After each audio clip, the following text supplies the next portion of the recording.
everybody. My name is Daddy O, and I'm sitting next to HP Shovecraft. Excited to be here all the way from Cherry City, and we're just minutes away from getting this Ultraviolets game together for the Seattle Derby Brats against the Cherry Blossoms from Cherry City. That's right. Cherry Blossoms coming all the way up from Oregon tonight. They've only got 8 skaters, but they've got a lot of heart on the track tonight. We're going to go ahead and get things going with some introductions. First off, your Cherry Blossoms. Oh, so let's go through that real quick. We've got 3.14. That's Jinja Ninja. Number 5 is Wrath of the Titus. Number 12 is Zombrella. 29 is Cinnamon Roller. 33 is Dr. Hooligan. 61 is Ultraviolent. 411 is Wrecker. 666 is Misbehavin'. And those are the Cherry Blossoms from the Cherry City Roller Derby. Awesome. Now we have the Seattle Derby Brats Ultraviolets. Number 0 is Requiem. Number 6, I Stole Your Cookie. 007 is Bearing the Pain. Number 8 is Radio Flyer. 20 is Bella de Brawl. Number 49 is Irene. Number 66, Unholy Rampage. 117 is Mojo Jojo. 253, Hella Bits Gerald. Number 667, Violet Van Helsing. Number 722, Taj Mahal. Number 777 is Wheels of Mass Destruction. 789, 7 Skate 9. 5608 is Ash Ketcher. And their alternates tonight are Lollipopper and Anita Getcha. Coaches are Muff and Love Trouble. They are the Seattle Derby Brats Ultraviolets, and we are just 1 minute out from what's going to be a very exciting game. Both teams already completed their warm-up, so we're just about to get underway. As you mentioned, we've got 8 skaters here for the Cherry Blossoms, which should be interesting. I know that they're very excited to be streamed for the first time. They've never been on a stream before, so they were all really excited before they got up here this afternoon. And their coaches are enthusiastic and very encouraging about this opportunity. Of course, Seattle Derby Brats, a respected organization throughout the junior derby world. And now, if you're at your computer, please rise for the singing of the national anthem. Oh, can you see by the dawn's early light what so proudly we hailed at the twilight's last gleaming, whose broad stripes and bright stars through the perilous fight o'er the ramparts we watched were so gallantly streaming, and the rocket's red glare, the bombs bursting in air, gave proof through the night that our flag was still there. Oh, say does that star-spangled banner yet wave o'er the land of the free and the home of the brave?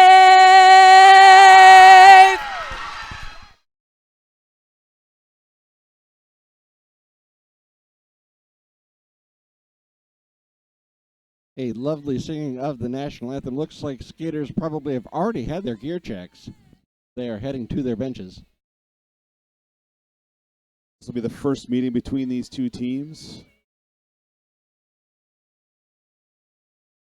Cherry City has actually played in a few games recently, haven't they? Yeah, so they've had 4 recent games, and they won 3 of the 4 over the Ladyhawks from Air Raid in Hillsboro. The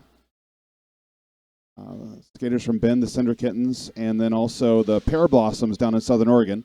They split the series between Bend, and tonight they're stepping up their game. They're going to try to take on one of the Seattle Derby Brats home teams here. Awesome. Seattle Derby Brats Ultraviolets, of course, ranked 14th as part of the JRDA, so got their work cut out for them. Looks like we are about to get underway. We've got skaters on the track. I see number 49 for the Seattle Derby Brats. That is Irene. And number 5 for the Cherry Blossoms, that is Wrath of the Titus. Wrath of the Titus stuck in the packet is Irene out first, lead jammer for the Seattle Derby Brats. Looks like we have a couple of back blocks being called in the track. Nothing really happening. Oh, that was on the jammer for Cherry City. So that's going to be a power jam, a power start now for the Ultraviolets. Quick call off there, and just getting inside that pack a little too ambitious. Going to land Wrath of the Titus in there for 30 seconds. An opportunity for the Ultraviolets to put some points up here. And they will hand that opportunity over to number 20, Bella DeBrawl. And everybody starting on the line. Seattle Derby Brats kind of yielding the center to Cherry City. It looks like they're going to try to control the edges here. And they do. Bella heading to the inside line. SDB able to put up a nice screen. Lead jammer taking advantage of that power start.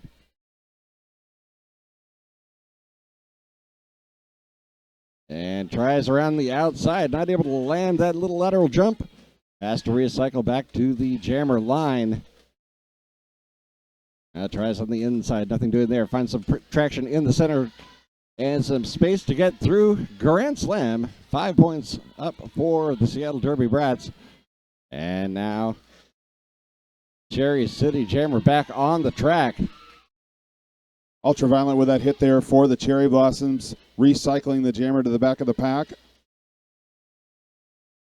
And as you mentioned before, really good pincher action on both of the previous passes for that power jam. Good pack control by the Ultraviolets. Wrath of the Titus now working up against a 3-wall. One of the blockers sent off the track for a penalty. Another one sent off, getting a few blocker penalties in there for multiplayer blocks. And meanwhile, Bella DeBrawl puts up another 5 for Seattle Derby Brats. Dr. Hooligan with the pivot stripe. She's down briefly on the track, but she jumps back to her skates. That's good to see. Nicely done, Bella DeBrawl. Picking up 4 points now. Wrath of the Titus out on her initial pass. Moving in for a scoring pass. Engages a couple of skaters. Violet Van Helsing, last line of defense up here. And a direction of play called. That'll let her go. So Cherry City up on the board for 4 points. First 4 of the game. Wrath of the Titus, one of their primary jammers, and the only pure jammer that made the trip today. So I'm sure she's happy to get some points under her belt. Absolutely. Coming up in here to Seattle against this team, scoring the first points for Cherry City. And that will be the jam. Another 3 points for Cherry City. Another 4 points up for Seattle Derby Brats. So 32-7 so far. Last time through, Ultraviolets going 2-2 on either side of the pack. That pincher action opening up nice lanes to the in or the out for the Ultraviolets. Absolutely. This time, Seattle Derby Brats starting about halfway through, setting up a tripod. Cherry City setting up that kind of box formation. And SDB not shying away from it. Cinnamon Roller, the jammer now for Cherry City. She's getting a little bit of space. No pack called. They got to let her go. Will she get it? And she gets recycled. No lead jammer called for Cherry City. That goes to Seattle Derby Brats.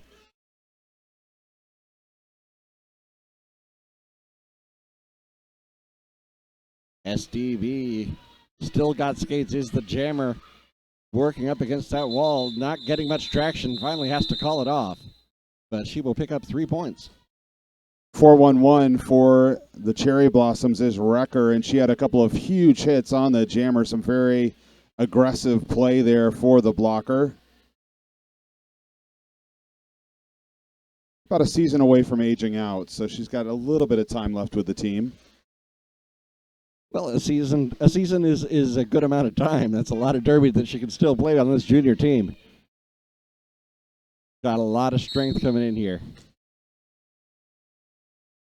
Number 666, Misbehavin' for the Cherry Blossoms now jamming. And that is number 24, the Ultraviolets, Bella DeBrawl. Jamming once again, picks up lead jammer for the Seattle Derby Brats. 7 skate 9, putting the pressure on Misbehavin' there, and she's going to take a run at the outside, but some really good recycling for SDB. Taj Mahal also working up there, misbehaving, trying to get some traction in there. Finds a line on the inside. Able to get through. She completes her initial pass. And a little bit of confusion by Seattle Derby Rats as the direction of play call kind of got things a little bit shook up. And Cherry City on a power jam. And that's the first 5 points there for Misbehavin', 6-6-6. There are a few brave Cherry fans that made the trip, and I heard them nice and loud right in front of us there as we made that initial pass through for all 5 of those points. And now on her second scoring pass of the power jam. Looks like the power jam is over. Both jammers back on the track. And Misbehavin' recycled all the way back to turn 2. And with her coming back, we do not have a lead jammer, so this one's going to go for at least another 38 seconds. Probably not too much longer than that. Probably not. I mean, unless somebody makes a mistake, forgets to call a whistle. You know, these things do happen. Misbehaving sent to the center of the track. Nice little shoulder action by Taj Mahal, sending her in, and 5 in the sky for Seattle Derby Brats. Bella de Brawl.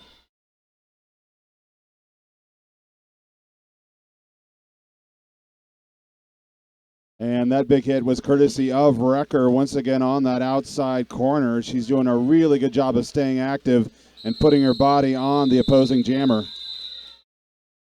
Nice timing on that hit.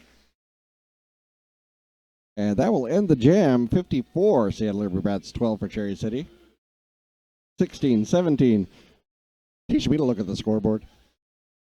Sometimes it takes a second for those to trickle in, but Cherry's starting to put some points up, so that's good. They're calling on Cinnamon Roller. So the plan today was to primarily jam the regular jammer, which is Wrath of Titus, and then everyone else also is going to be jamming. Nice. I Stole Your Cookie is jamming for Seattle Derby Brats. I Stole Your Cookie up front. Beginning to get a little separation. Push to the inside, no pack called, and the pack gets back together very quickly, but I Stole Your Cookie is through the center for lead jammer, Seattle Derby Brats.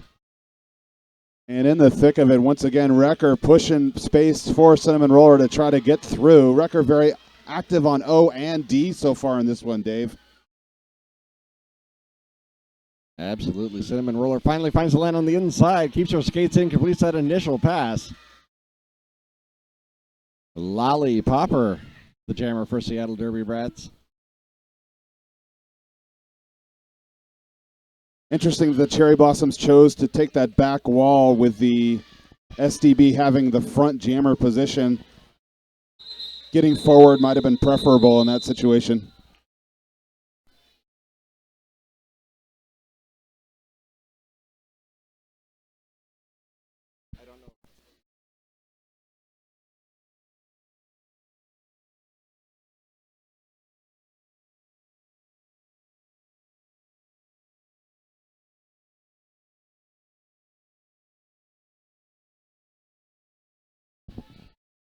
And now we're into the next jam, number 12.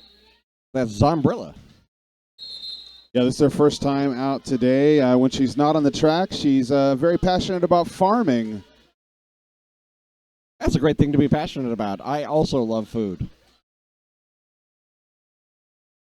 You're like thought twins with her then. You work out perfectly. Woohoo! And completing that initial pass, Zombrilla. Seattle Derby Brats, of course, picking up lead jammer is Irene. Gets through for 4 points and calls it off. As Zombrilla had completed that pass and was headed around very quickly for a scoring pass. And our first team timeout called by Cherry City. For those of you at home, the Cherry Blossoms in that green and white. And SDB, of course, in the purple because it's not green and white. 17 so far for Cherry Blossoms, and that's 77 points on the board for SDB. Action's quick so far. Full roster against 8, so there's some David and Goliath action happen out there, Dave. Absolutely. Getting a few points on the board. I want to mention one of our sponsors, Fast Girl Skates.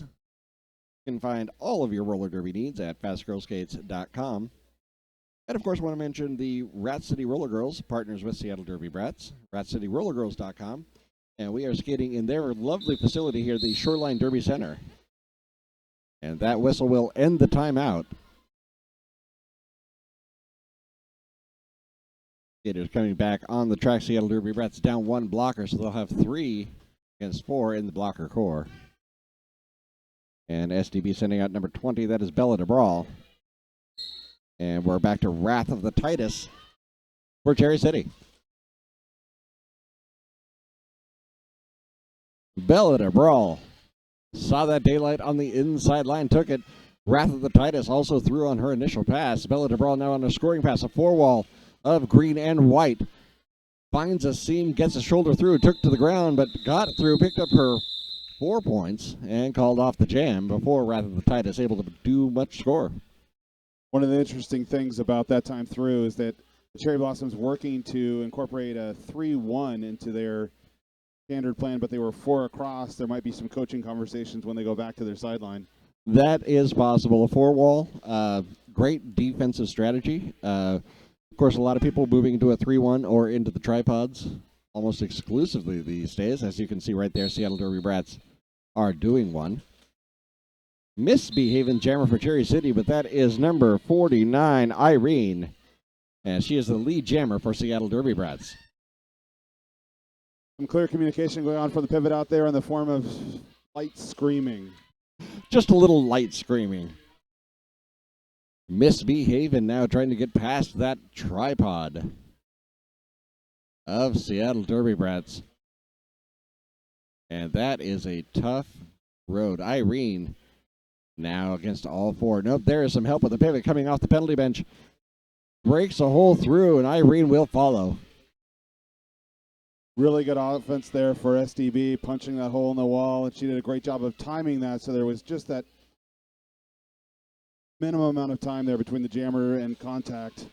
Not a lot of time for recovery for the Cherry Blossoms. Not a lot, no, but a back block, and that is a big opportunity for Cherry City. They have a power jam, a good 30 seconds to try to get through. Violet Van Helsing tries to hold that inside line, but takes to her feet. Oh, she's up, and that is definitely a penalty. Forearm was the call, so she's going to go to the box, and apparently the microphone works better when it's on, so that's also good to know. Yeah, I can hear you now. That is 2 penalties. Violet Van Helsing now sent in, and that is 2 blockers and a jammer. The penalty box very full. And Misbehaving now sent off for a cutting the track penalty for Cherry City, so this one will go the full distance. And we will have a jammer swap out. No, Misbehaving didn't get to the box fast enough, so this will be a full penalty for her. SDB setting up on the inside, trying to push straight out there on Ginger Ninja, but she held her position. Switching to the outside, she makes her way through for the 5-point pass. And that 5 points is all she'll get as the jam is whistled dead.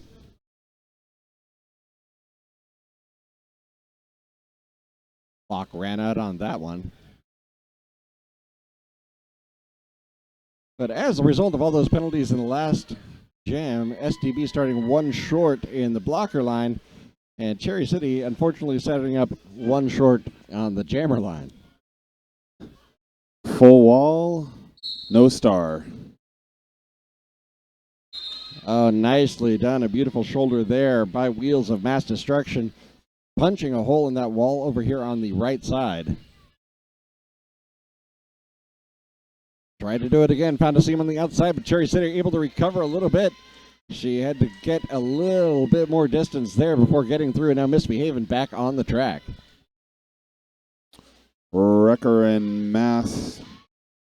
Whoa. That was a nice pivot hop there. That it was. Misbehaving, still trying to push through that SDB wall. Not a lot of space in the back. Also not a lot of offensive help at the moment. Not a lot, no. Everybody just doing a scrum there in the center. Cherry City trying to get some bodies on bodies, get some distance in there, and we have a star pass. So the jammer of record is on the track right now, not able to score until she gets the star on her head. Wait a minute, I'm being told that that is an illegal procedure. And she is sitting as the pivot with the star in her hand. So And she is not the valid jammer of record. although she does have the star in the box, and there was some miscommunication. It seems like she almost could have picked up a cutting of the track as well. So had to pick one of the penalties, I guess. Picked their favorite.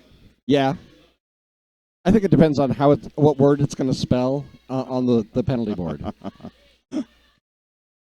I mean, do you need that X or do you need the M? If it was Scrabble, you'd really want the X's. Those are worth a lot of points. That they are back on the track, puts the jammer star on her head, but unfortunately is not the jammer. Now she gets a cutting penalty.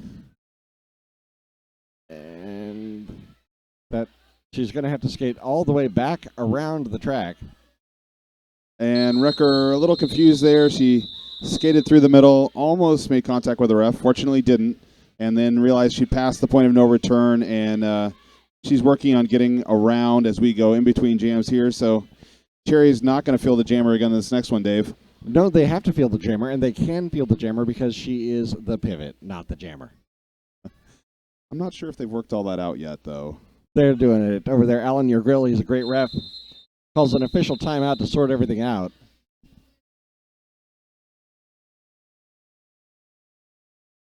And Rico Swervey doing a good job of standing outside the box, not wanting to add penalties to the total. Yes, a very good job there, because then the captain could be in the box too. So while we have the official timeout, I want to give a little bit of nothing, because that was the shortest official timeout I have ever seen. We're checking with Guinness, but that might indeed be a record. That'd be exciting. It would be interesting.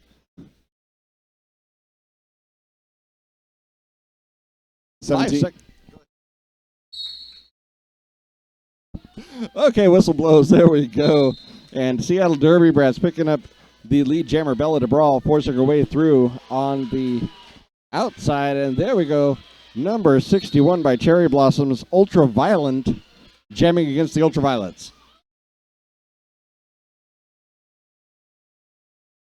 Nicely done by Ultraviolent, completing that initial pass. A 5-point play by Bella DeBrawl already. She's coming around for another score. And SDB controlling the pack, not letting any of the Cherry City players out to engage the jammer. Ultraviolent super excited about the fact that she was able to make her way around. She had a quick second there to say hello to the fans. They were excited to see her, and then she did a little leapy, jumpy thing when she got back to her bench. So I think she's excited to play some derby today. Absolutely. You get that star on your head. I'm going to guess she's usually a blocker. Not one of the primary jammers. You're correct. Good assumption there, Dave. They get so happy when they get to jam. It's an awesome thing to see. Number 33 for Cherry Blossom out there right now. That is Dr. Hooligan. Love the name. And still got skates for Seattle Derby Rats. Is your lead jammer. Finds that gap in the center of the track. And not far behind her is Dr. Hooligan. And as you may have guessed, her mom also a big Doctor Who fan. So they're excited when they got to pick that name. She got a call off there, so no points. And we're sitting at 17 for the Cherry Blossoms, green tops. Purple tops, 128. Those are the Seattle Derby Brats, Dave. Yes, they are. Dr. Hooligan actually doing a very good job enforcing that call off, getting through the pack, and able to basically say, okay, go ahead, try. That's really what you want if you're the trail. If you're the trail star, you need to put that pressure off and get the call off, and that's what she accomplished there. We're down to 13-12 here in the first period. Ultraviolent jamming once again against Bella DeBrawl. Bella DeBrawl is your lead jammer, and a cut track is called on number 61, Ultraviolent. So another power jam now for the Ultraviolets. And everybody on the track, all the blockers are there. Bella DeBrawl finds a seam in the center. SDB, I spoke too soon, I jinxed it. Said everybody's on the track, now there's penalties. 3-on-4 in the pack. Pack advantage, Cherry Blossoms. Cherry Blossoms try to close it down. They have one in front. SDB doing a little bit of a screen action, trying to keep everything clear. There we go. Cherry City able to engage the jammer there. Got people in the back, one up front. Bella DeBrawl is through for another 5 points. Wheels of Mass Destruction opening up a nice spot in the wall that last time through, playing some really good O for SDB. Absolutely. Now the power jam is over. And another cut track. The refs decided they needed those X's after all. So Ultraviolent sent to the box for another 30 seconds. SDB able to skate through, pick up a few more points. 4 points on that pass, that being the initial pass of the penalty. She didn't get the jammer lap point on that one.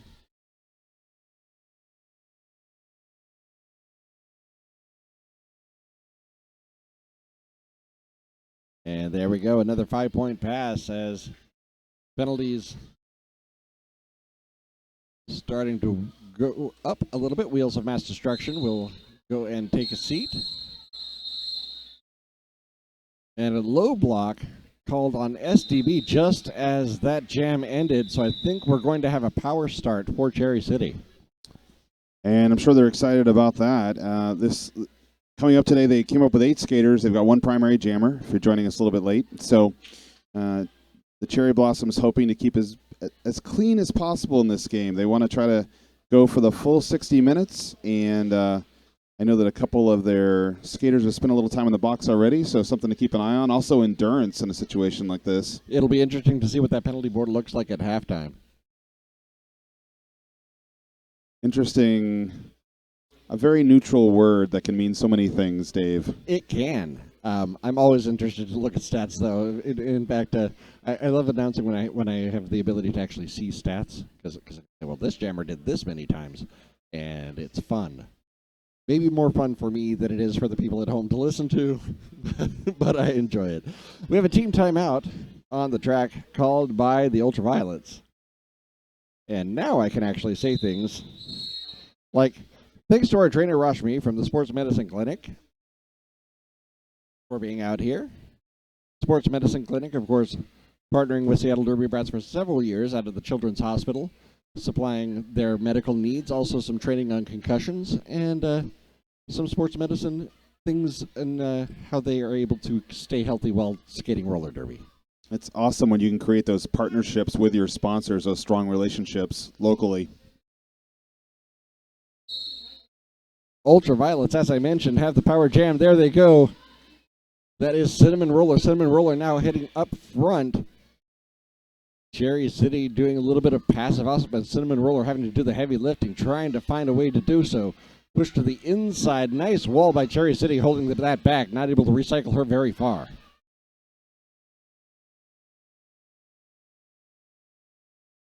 Cinnamon Roller looking to the refs. They can't exactly tell her.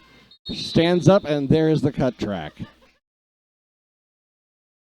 Unfortunate there. The refs cannot communicate with the players, unfortunately. So she took a chance and got sent off for the cut track. Cinnamon Roller had a good idea, though, to try to validate whether or not she was in or out, so the idea was strong. The idea was very strong, and some refs will be able to communicate, but in a lot of these games, especially in interleague play, the refs have to hew very strongly to the rules that they say you can't talk to them. Seattle Derby Brats with a very strong offensive effort there the last time through, removing almost all of that cherry blossom wall and creating a lane on the inside for a 5-point pickup. Cinnamon Roller completing that initial pass. Now she's got 4 Seattle Derby Brats to work against. She's in the back, but closing that pack up. And that is going to make things a little bit harder for Bella DeBrawl, but she finds the line on the inside, completes the pass. Another 5-point pass for Bella DeBrawl. High block call for Slumberilla. She goes to the box for 30 seconds, so Cherry will be down 1. Cinnamon Roller recycled once again, back in action. No pack call. That'll give her a little bit of space. Now she's into the scrum, trying to push through the center. Gets a little help from her team as they break things up.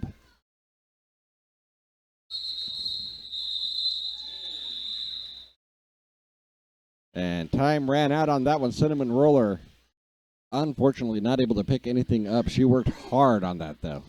A lot of sweat on the track for her on that one, and you have to love when they keep at it. They just put in that ever-ready battery, and they They go like the bunny. Absolutely. Wrath of the Titus back on the track for Cherry City in 7 skate 9. Now skating for the Ultraviolets, and there is an official timeout.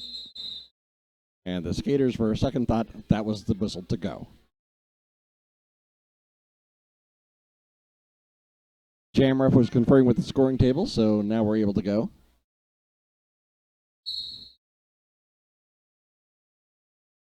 And there we go, 7 skate 9 line on the outside.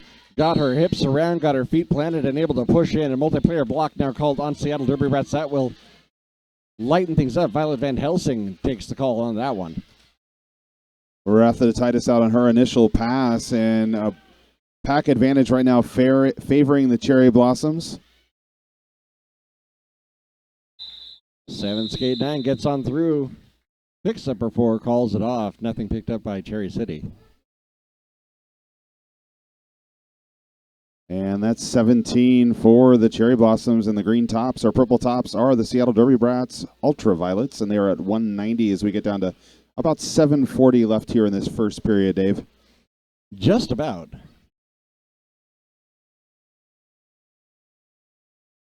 Ash Kicker now jamming for the Ultraviolets, and that is number 33 for the Cherry Blossoms, Dr. Hooligan. Dr. Hooligan getting those strong legs, pushing forward, trying to find that turn. It is Ash Kicker out for the initial pass for Seattle Derby Brats, picking up lead jammer. Dr. Hooligan finally pushed to the inside line, has to recycle back behind the pack, but a multiplayer block. That'll make things easier for her. She now only has 2 blockers to beat. Misbehaving, playing some really good offense for Dr. Hooligan when she was inside that pack, trying to seal an outside lane. But 4 points for the Seattle Derby Brats as they add to their total, Dave. That's right, Shovecraft. Unfortunately, Dr. Hooligan not able to get in there and pick up a point before that call-off. SDB really doing a great job of controlling the pack and controlling that clock right now. Ultraviolet back to the track for the Cherry Blossoms. Last time out, she spent a little time in the box, so hopefully she can be nice and clean this time.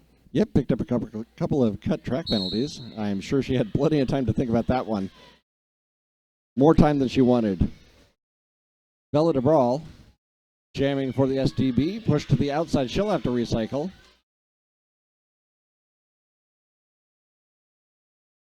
Cherry Blossoms really picking up the defense here.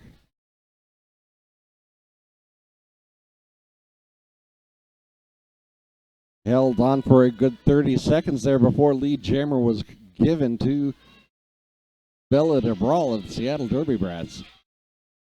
That was a good effort for the Cherry Blossoms. Ultraviolet is out. She's the newest skater on the Cherry Blossoms, and let's see what happens here in turn 3. Little takedown there on her. Little takedown, jammer on jammer. Little love tap as she went on by. Ultraviolet reached the pack on that scoring pass, unfortunately not able to get any points before the 4th whistle blew. Ultraviolet's first game, and you can tell that she's excited to do this. When she's not getting hit, she's smiling all over the place. I think she was smiling when she was getting hit. It might have been while hit. Yes, that's correct. Cherry Blossoms once again sending out Zombrella to the line, and with only 8 skaters, you're seeing just about everyone jam, Dave. I am, seeing as how there's only 3 people on the bench at any point in time if there's everybody out on the track. Number 8, that is Radio Flyer for the Ultraviolets. She is your lead jammer. Completing the initial pass for Cherry City is Zombrella.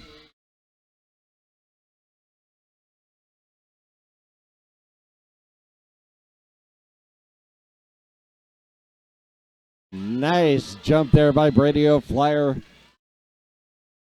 Jumping the apex past Cherry City there over there between turns 1 and 2. Engages once again, finds a line, and gets 5 points. SDB getting really hammered today by those multiplayer blocks. Zombrella doing a good job of turning the pressure up to try to force the multiplayer. So that was a really good play by her, and she did a great job of getting out.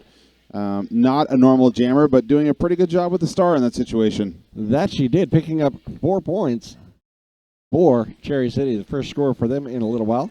She's got to be proud of that. All of the skaters for the Cherry Blossoms were very excited about today. They hadn't got a chance to be quite this far away from home, and then they found out that there was going to be a stream call, and it just kept getting better and better for them. It's like ice cream on the road. Nice. Well, I hope we're able to give the people at home what they're looking for in this streaming. They get to watch their kids play, watch these awesome skaters coming through, and a cut track call there. Didn't quite see that one happen, but that will give an opportunity as Wrecker for Cherry Blossom is sent to the box, and a power jam for SDB. Wrecker did pick up that cut. That was a good call, and then almost took out the opposing coach as she made her way back to the box. So clearly a blocker. She's done a great job of being aggressive when she's out there hitting.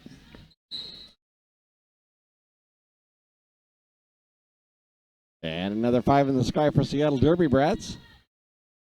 3-on-4 advantage for Cherry City. Nice little bump by Taj Mahal, opening up that outside line. She is called for direction of play. So she came back into the Cherry blocker, and so that's a pretty easy call for the ref on the corner there. That is a pretty easy call. I think she was trying to do a little bit of a twist to get back in the right direction. Unfortunately, she engaged a little too soon. So Wrecker out there, she got out of the box, she got her initial pass, and she did it with a little bit of hop over the corner of the apex, got past the bench and did a little celebration roar back at the home crowd. Nice.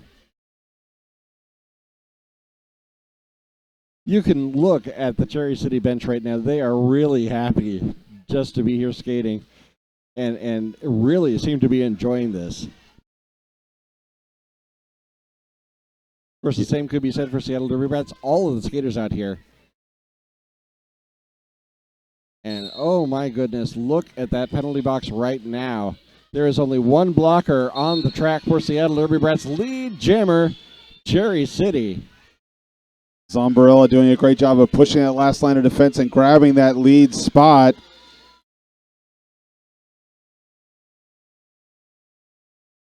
Lead jammer by Cherry City.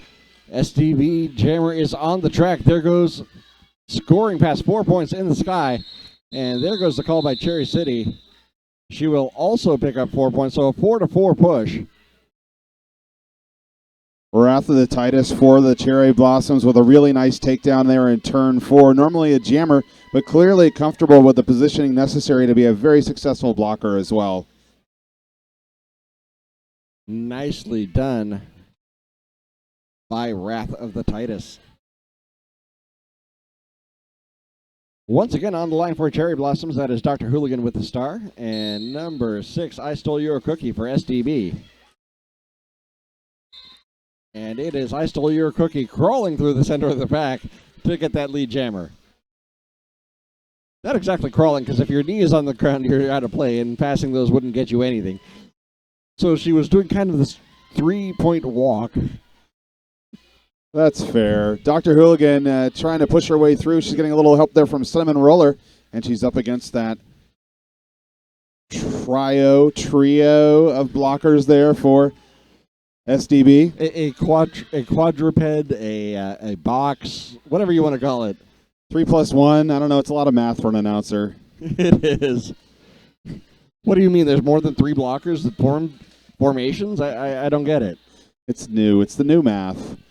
Dr. Hooligan pushed to the inside. She's going to try it again there, and relentless as she continues to put that pressure on. She's got to try to get past those last 2 in the middle for the Ultraviolets. She had a little bit of a seam there. Unfortunately, she lost her feet, and now she is going to have to hand it off to Cinnamon Roller. Cinnamon Roller, the pivot, takes the legal star pass. Everybody in the right positions. And now Cinnamon Roller trying to find some space on the inside of the track, not able to do so. And that will be halftime. Your halftime score, 277, Seattle Derby Brats 25, Cherry City. And we will be back in just about 15 minutes.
Surprise, we're back early. All right, we're here for the second half of this one between the Seattle Derby Brats and the Cherry Blossoms, all the way from Salem, Oregon. And I am HP Chefcraft, and I'm joined by the illustrious Daddy-O. There Talk we go. about illustrious. I ill something. I don't, one of those. one of those. So the green tops are the Cherry Blossoms. The purple tops are the Seattle Derby Brats Ultraviolets. And Ultraviolence, excuse me. Wait, it's Ultraviolet on the line. Ultraviolet. Ultraviolet is the team. Exactly. Ultraviolet is the jammer for Cherry City. Gets a little bit of help from her friend engaging the front of the pack. But, oh, there we go. Number 253. That is Hella Fitzgerald for the Seattle Derby Brats is the lead jammer. Ultraviolet picking up a cutting of the track. She'll go to the box. So this is another power jam opportunity for the Seattle Derby Brats Ultraviolets. Not to be confused with Ultraviolent. Ultraviolet is also on the track. Well, she's on the side of the track now. Got a little bit of a picture here for the penalty board. Looks like we were talking about them wanting to stay clean, stay on the track, and that is one good thing that the Cherry Blossoms have done. They've only got one skater that has as high as 3 penalties coming into the second half. And that's going to be a great thing. Another great thing is they're going to get a jammer swap out. Ultraviolet is going to be the only jammer on the track and have almost a full 30-second power jam for Cherry City. That was Dr. Hooligan doing a great job of getting nice and set, stable in the back, and then taking that shot as the jammer came through, picking up that power jam opportunity for the Cherry Blossoms. We'll see if they can pick up some points here from Ultraviolet. We shall enunciate. And be sure to pop all of our T's and P's.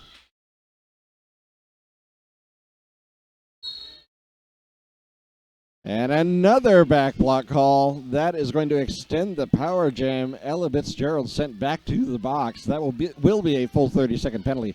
Ultraviolet gets a little bit of a run up. Engaging that wall. SDB setting up the angle. She had only one way to go, and that was off the track. And Ultraviolet down to a knee, and good timing there as she gets back. She's going to try that 3-wall. Nice pop there as she gets back inside of that 3-wall for the Ultraviolets. She took a hard hit. Now she is through on that initial pass. Ultraviolet.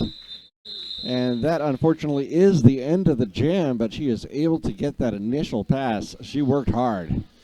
And does bear mentioning once again that this is her first game with the Cherry Blossoms, so she's super excited to be here, and she passed all of her minimum skills and did all the things she needed to do to make the game, so I think that she's winning no matter what happens. Absolutely, and you know what? Watching her out there today, I am sure I'm going to be saying the name Ultraviolet more in the future. We talked before about this blocker who's been really strong on O and D. 4-1-1 is Wrecker, and she picks up a call there, going a little heavy with the star. Yeah, that she was. Out of play, a rare out of play call for a jammer, and she's going to have to go all the way around, miss the point of no return, so she will head to the penalty box. That will extend the power jam for Seattle Derby Brats. Already 5 on the board for that one. As 777, that is Taj Mahal, leaping a little bit over the apex, like you do. We've seen a number of those this afternoon. It's almost as if they like to do that or something. They do like to jump. For some reason, once you put wheels on their feet, they'd like to be off the ground. Let's see how high up we can get in the air as we go around the track. Those apexes very vulnerable today to the jumps for both teams. There we go. Nicely done there by Taj Mahal. Another 5-point pass, keeping her feet in bounds. Or at least if they did go out, there was nobody able to draw that cut. And Wrecker back to the track, and great job there by Misbehaving, screening off that inside, opening up a channel for an initial pass for Wrecker for the Cherry Blossoms. Taj Mahal around for another scoring pass. She'll get 4 up. Wrecker, she has completed her initial pass. She is on a scoring pass.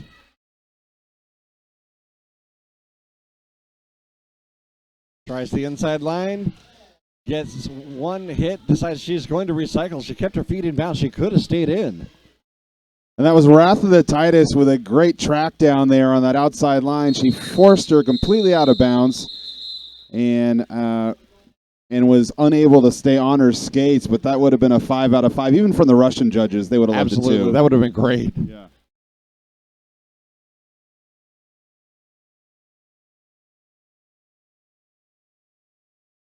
Wheels of Mass Destruction showing off that core strength there. She was able to power through that. We've got 29 for the green tops. Those are the Cherry Blossoms. And purple tops, 323. That is the Ultraviolets. 7 skate 9 now jamming for the Ultraviolets. Tries for the outside line. Not able to get it. That is number 12, Zombrilla. Pushing as hard as she can. Seattle picks up the lead. Jammer Zombrilla recycled. She will try again. And with the 8 skaters that the Cherry Blossoms brought, everyone's jamming. So Zombrella usually a blocker as well. And doing the very best that she can to try to do some damage out there, Dave. Absolutely. That stole your cookie. Stole that inside line from her. And another little jump. Managed to land it. Skated all the way across the track. Did she keep it? No. The refs didn't give it to her. There's a cut track. So I believe that was 666 misbehaving that caught her in the apex. When she went out of bounds, it was considered a continuation, and then she was unable to come back in where she did without going back and recycling. That is true. Didn't quite keep everything together. Cut track penalty and an opportunity. Points in the air for Cherry City. Interesting choice here for the Cherry Blossoms. They're walled off on either side, but not assisting. Not assisting. They're totally a passive offense. Don't want to get the destruction, so they're not going to try to force it. But a little bit of jammer help might be a good thing. Oh, look at that nice power through the center there, getting 5 points for Cherry City. Zombrilla showing what a blocker can do with the star, and we'll see if she can pick up some more points here as we're back to 2 jammers on the track. You know, I actually watch it when blockers get a chance to jam because just the sheer power that they have in those bodies and all of that blocking training that they get, they're able to force those walls apart and just kind of push them forward. You got your jammers who have the agility and the speed, but the blockers, I really love watching them jam. Really good push from the blockers sometimes when they get those stars, which is what Zombrilla showed on that jam. She actually picks up 12 points, it looks like, and that might be one of the better jams on the afternoon for the Cherry Blossoms. Nicely done there. I would love to get 12 points. No one gives me points ever, Dave. What's up with that? I will give you 10 points for style Yes. right now. Nice. Taking them.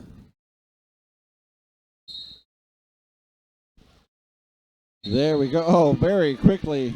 Inside out. Seattle Derby Bats picking up lead jammer. Wrath of the Titus really working hard to try to get through on her initial pass. All walled up are the Cherry Blossoms. Dr. Hooligan, last line of defense. Misbehaving takes a shot, but she is through. She's going to pick up 4 points, no thumb, with both jammers out of the pack. That she will. Jam is called. Dr. Hooligan sent to the penalty bench.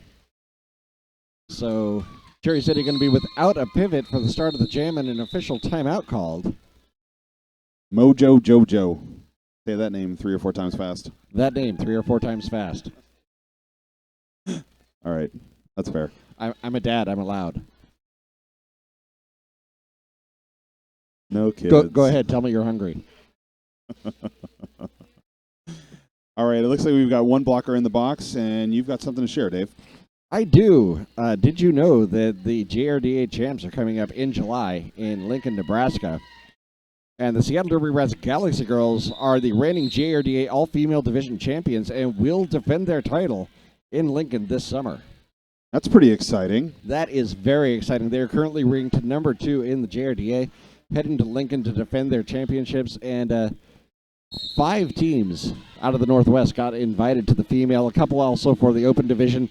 So the Northwest is going to be heavily represented in Lincoln, Nebraska in July. And Junior Derby alive and well here in the PNW. And also alive and well It's a really nice hit there from Zombrella, protecting that outside line against Taj Mahal there from the Ultraviolets. 5 points in the sky there for Seattle Derby Brats. Cinnamon Roller working up against the 3-wall now as Violet Van Helsing takes a knee. Cinnamon Roller tries for the inside line, nothing to it, gets back to the center of the track. SDB forcing her to the outside. Oh, she does a very nice job of getting those feet back in very quickly before anybody can get behind her. Violet Van Helsing a little bit out of position. Taj Mahal in the box, so this is a power jam opportunity for the Cherry Blossoms, making about a 4-hour ride up this afternoon and trying to make the most of it here, trying to put some points on the board for their star, Cinnamon Roller, bringing the action there in turn 4. And we get that no-pack call. They reformed quickly. Really responsive there for the Cherry Blossoms. Cinnamon Roller, she'll have some points. There's some hips past hips. As soon as that whistle blows, she'll get them. Oh, there's the problem. Cut track. She'll have to take those points to the box. And you can see that she's huffing and puffing. So the Cherry Blossom's working hard out there. They brought 8. They are working hard. Everyone's jamming. Everyone's blocking. At the most, you have 1 jam off, Dave, which is kind of insane. And even when you have like a 3-4 jammer rotation working as hard as they are against those walls, it takes its toll. They're past the 30-minute mark. They've had their halftime. The second half is where the stamina is really going to start paying off. Exactly. Good effort there with Dr. Hooligan and Zombrell to try to close that door. They couldn't quite make it, and it's going to be 5 points and a call-off. So 41 points for the Cherry Blossoms green tops, 366 points for the purple tops, and those are the Ultraviolets from the Seattle Derby Brats as we get down to 19:28, Dave.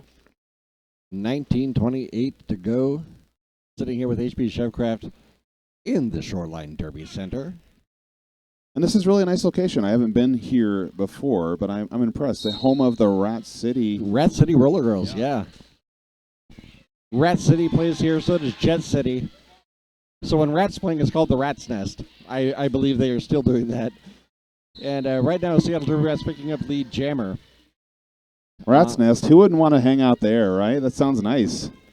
Yeah, actually, I love the Rat's Nest. The reason why it's called that is because when they first started, they were called the Rat City because of where they were practicing down in the south end of Seattle. And that was Wrath of the Titus working that tractor trailer there, doing a good job of playing defense on the Seattle Derby Brats radio flyer. And speaking of which, looks like she picks up a cutting of the track, so it's going to be a power jam opportunity here for the Cherry Blossoms. They have Cinnamon Roller back on the track, and let's see if they go passive again or try to put the pressure on as they are in this power jam.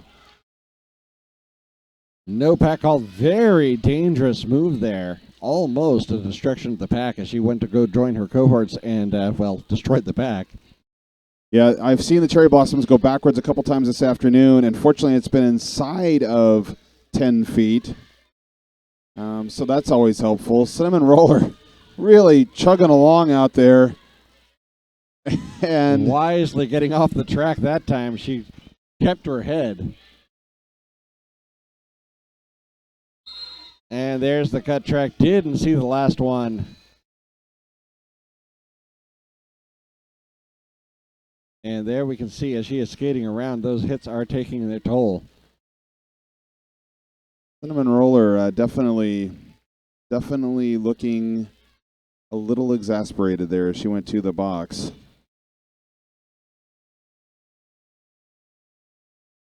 That she did. I think she was more frustrated with herself than anything missing that last player.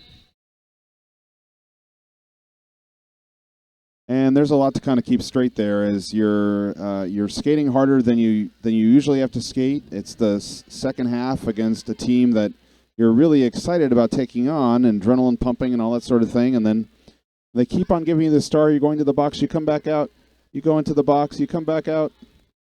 It's a lot of work, I guess, is what I'm saying, Dave. Yeah, it is. And she doesn't really get a break more than 30 seconds at a time. And she's got those between jam breaks when she's in the box.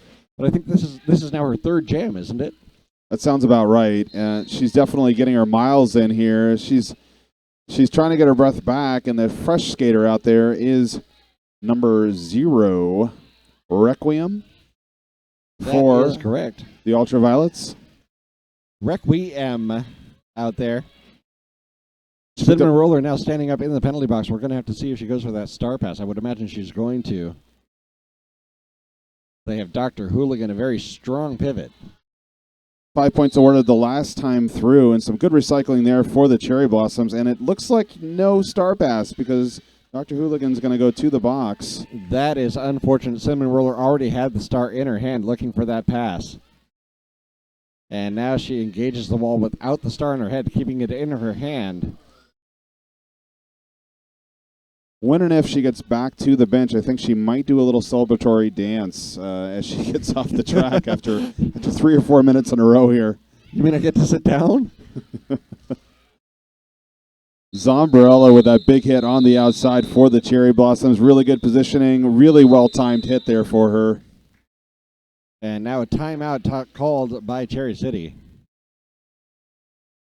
Cinnamon Roller able to sit down. Cherry City will take a minute and think things through. Coming up here in June, we're also going to have the Northwest Junior Championships hosted by Rat City right here at the Rat's Nest. It's a bracketed tournament featuring the top 5 female teams in the Northwest: Emerald City Junior Gems, Rose City Rosebuds, Inland Northwest Pixies, I-5 Roller Girls, and the Seattle Derby Rats Galaxy Girls. They'll also have 4 unsanctioned games between the Seattle Derby Rats Ultraviolets, Lava City Cinder Kittens, Rodeo City, and the Nuclear Nightmares. Tickets and streaming information will be released soon. There is an event on Facebook. I just saw it today. He's super sure of it, folks. He saw it himself with his own eyes. And that should be a lot of fun, actually, with the top 5 teams right here at the Rat's Nest. It should be. And you know what? I saw it on the internet, so it must be true. That's right. Just like cat memes, all of those are accurate as well. Ceiling Cat loves me. We've got 45 points for our green shirts. Those are the Cherry Blossoms up from Salem, Oregon. They made the trip. It's about 4 hours up the I-5. Pretty straight shot. They are super excited to be here. It is 4:04 for your purple tops, and those are the Ultraviolets for the Seattle Derby Brats. 15:24 on the clock, and it was 19 points put up for Seattle on that last jam, Dave. Ultraviolent now the jammer for Cherry City. That is 7 skate 9. Tries for the outside line. Not able to get it. Nicely done there by Wrecker, closing that off. 7 skate 9 engaging the 3-wall there. Finds the inside line. Able to get through. Lead jammer Seattle Derby Rats. Oh, look at that. Nicely done. Ultraviolent completing her initial pass. And that's going to make things a little bit harder for 7 skate 9 as she gets through, has to call it off, able to only get 1 pass before calling off with the jam. Ultraviolent doing a great job of keeping her head this afternoon. She's been out on several occasions. As I said before, this is her first game, so Cherry Blossom's definitely stepping up today to take on the Seattle Derby Brats. They are excited and proud of their organization. They are next going to be in action at home, and they're going to be taking on the Humboldt Juniors. I believe that's June 11th. I'll double-check that date, but we'd love to see some folks there. That would be an awesome game to see. You'll have to film it and put it up on the internet. We'll stream it, yeah. First we'll look at it on the internet, and then we'll talk about it on the internet. That works, Dave. That works.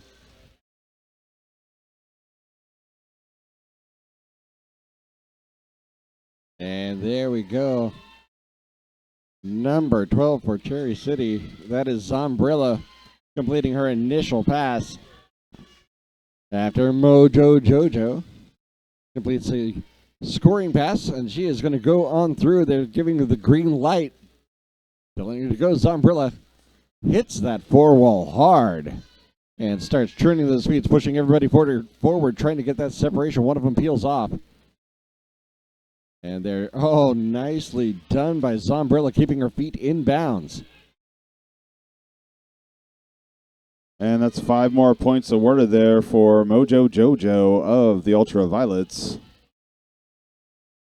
Zombrella going to get some points out of this jam, I think. She's got a couple that she has passed. They're unfortunately able to reform and keep her back. Ginger Ninja with a hit there the last time through on Mojo Jojo, taking her down. And good play in the middle of that pack for the Cherry Blossoms. Legal star pass there, new jammer of record. As she looks to the outside line, finds nothing there. Oh, nicely done, avoiding that cut track penalty. Ref right there watching those feet. That recovery so good, especially up on one skate. Not easy to do. And that team captain for the Cherry Blossoms trying to make her way out.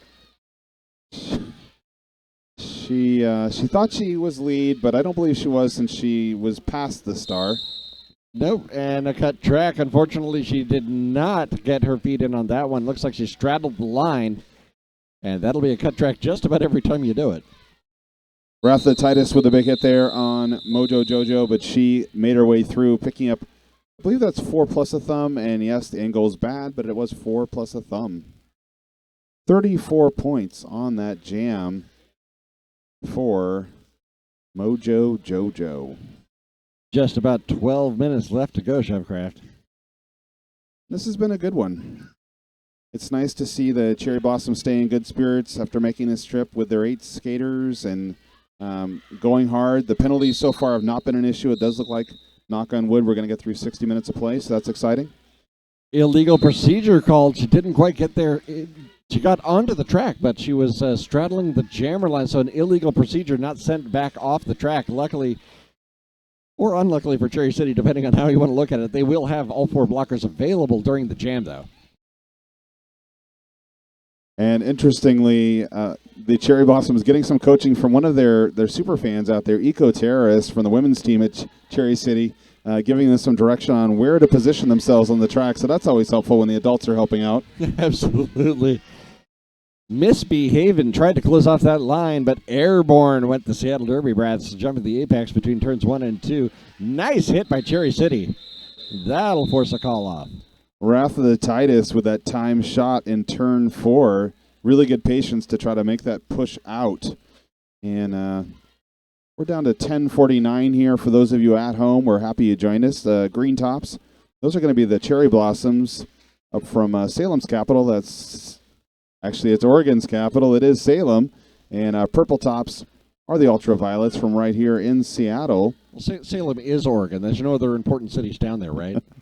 There's other places, yes. I'm sure there must be some other cities.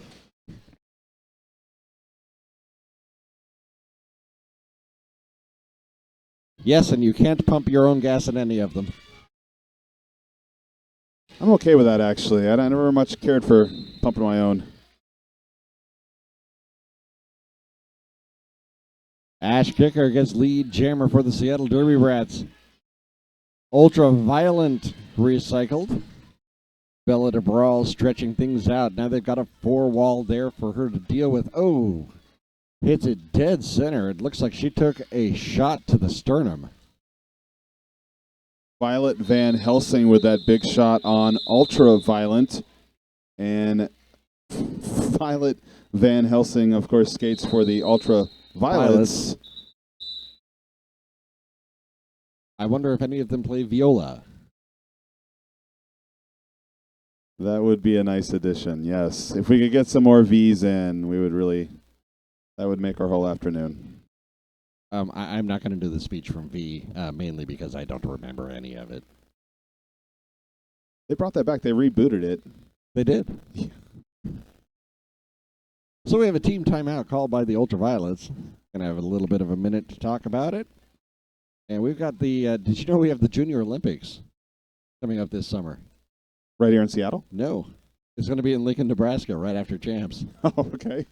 I did not know that. But the Amateur Athletic Union, the sponsors for the annual Junior Olympics tournament, it's part of the Olympic movement, are holding the first ever Junior Olympics for roller derby in Lincoln, Nebraska. Oh, that sounds Several awesome. of the people here in the Northwest are on that team. Those team announcements are going out very soon. I know because I told the players today they could actually talk about it. That sounds super exciting. It is. So we've got 8 regional teams, 6 from the U.S. and 2 from Canada, all converging in Lincoln, Nebraska this summer. That's going to be July 12th and 13th. That's going to be a lot of fun to watch. And of course, it'll be streamed, so you can watch it. Lincoln sounds like a hot spot this summer for some good junior derby action. That it does. And here we are in our. I got to say, these are the best seats in the house, don't you think? I'm enjoying them. I think everyone should at least try them once. I'm not saying you have to talk on the microphone, but it might be worth the trip just to check it out. And I got to say, they're rather the tightest. A nice hit on the outside line and then drawing the cut track penalty. Power jam now. Oh, unfortunately, a forearm penalty will cut that power jam short. A jammer swap out. Cherry City had an opportunity. Rather the tightest created almost all of it. And immediately, Dr. Hooligan doing a good job of having the awareness to set up that brace position to try to take on the jammer, but she burst through. That was Unholy Rampage, who kind of became her own offense. Yeah. Had a very quick jammer swap out. Of course, that means no lead jammer. We will go for another minute and, some seconds. Rucker's been very active in the walls this afternoon on the O and the D, and she's worn the star a couple times, and you can see she's always pretty excited when she gets it on. Yes. 4 points up for Unholy Rampage of the Ultraviolets. And skating on the outside line, nobody saw her coming. There's 5 points in the sky. And, a cut track. Unfortunately, that spin took her skates across the line. And that led her into that straddling thing that I talked about earlier. Wrecker lowering a shoulder and just pushing the trio of blockers for the Ultraviolets. Kind of looked like a tractor trailer pushing through there, but she did just barely step out of bounds, and so she'll go to the box for 30 seconds. She'll be back, though. Absolutely. That was an interesting hit. No penalty called. In the right direction, engaged shoulder to shoulder, but wow, that came out of nowhere. 4 points awarded, and so Unholy Rampage picking those up.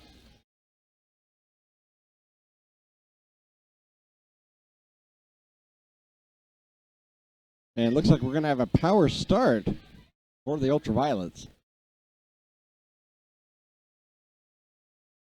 And when she gets back, it'll be Wrecker on the track for the Cherry Blossoms. Cherry Blossoms electing to go, looks like 4 across. It's like we have a player being swapped out. Looks like that is the 7th penalty for her, so a foul out. That'll take it to 7 players. And they're going to continue. 7 skaters is good enough when you're a Cherry Blossom. Absolutely. It's only 7 minutes left. Let them play, right? We can start the chant from up here. Let them play. Yes, Wheels of Match Destruction jamming for the Seattle Derby Brats in the power jam, taking that spinning move past the wall. She is your lead jammer. SDB setting up a little bit of screen there in the center. She'll find it. One thing I've noticed that SDB is really good about setting up those screens and just controlling the space on the track. You don't have to hit if you could just get in the right position. And it looks like a blocking with the head penalty there. Going to send Zombrella to the box. She'll spend a little time for this power jam setup for the Seattle Derby Brats. And just like you were talking about before, those 2 on the outside pinching in, creating that space there for the jammer to make her way through. Really good control on their power jams this afternoon. That they do. It's not exactly a passive offense because they're not being passive, but they're not being very aggressive about it either. They're just setting up in the right place and making sure that they have the position to get their jammer through. I think it's fair to say they're being passive-aggressive. Passive-aggressive offense. I like that term.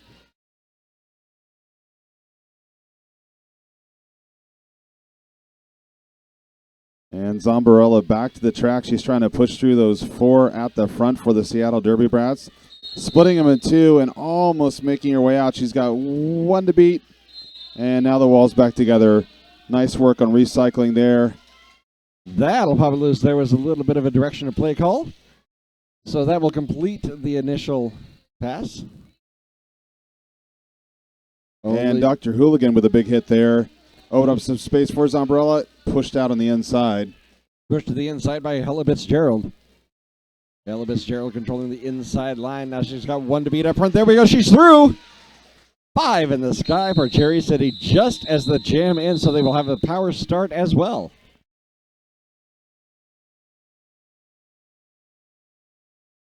And yeah, we know it's less than 10 seconds. I don't know the exact time on it, but less than 10 seconds over there. Less than 10 seconds, she's standing up. So Yeah, yeah. I know. I wonder how many it actually is. I'm an announcer, so complicated math I can't do, but less than 10 seconds. Less than 10. That's fingers. Yeah. So as long as you can cut it down to fingers for me, I'm usually okay. Any more than that, and we need a calculator. Wrath of the Titus pulling heavy duty, going through that wall, shoving her way in. Lead jammer Cherry City taking advantage of that power start. Wheels of Mass Destruction tries to find a way through. Cherry City closes it down. She's able to get through now, completing the initial pass. Wrath of the Titus. Oh, nice move on the outside. 7 Skate 9 closes it off, but that is 5 points. All 5 points are in the sky for Cherry City. And I only see 3 points on the board, so I don't know if we had some people out of bounds or if they're just still going through. 3. That is a 3. He said 5 first. He did his little hand weavy thing for the 5, but now he's amended it to 3. And now it's up to 4. Now it's to 4. Watch closely, I guess, huh? Watch, yeah. Whatever he tells the scorekeeper is the score that we actually need to report. But we'll do it all anyway. Violet Van Helsing making her way up through the center. Unfortunately, an opportunity for Cherry City here. That is Ultraviolent on another power jam. Ultraviolent in her first game with the Cherry Blossoms. She's recycled there, and we'll see if the Cherry Blossoms put a little O on it this time. It looks like they are. They tried to get her some space inside. She tried to go for it, but unfortunately, SDB able to close that down. Now she's just going to do it all herself. Heavy lifting, splitting off the pack. 1 splits off, 2 splits off. 1 more to beat. Lead jammer falls to her feet. There's the cut. Stood up just a little bit too early. 1 skate inbounds. Unfortunately, that will draw the cut track. Nice job by Ultraviolent. And like you mentioned, this is her first game. Those are things you learn with time. And she's going to be amazing coming in the future. I just know it. What a great opportunity for her to get her first time up here at the Rat's Nest against the Seattle Derby Brats.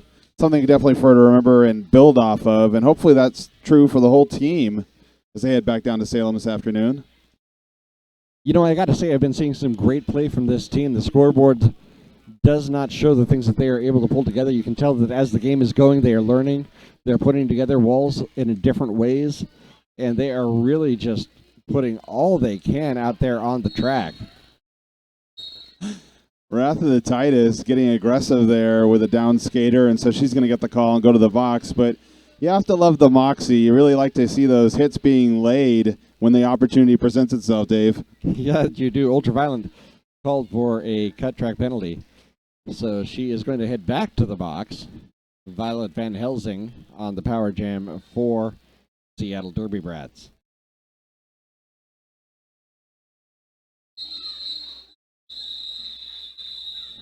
Violet Van Helsing engages the wall just as the whistle blows. 2 points are up for Violet Van Helsing.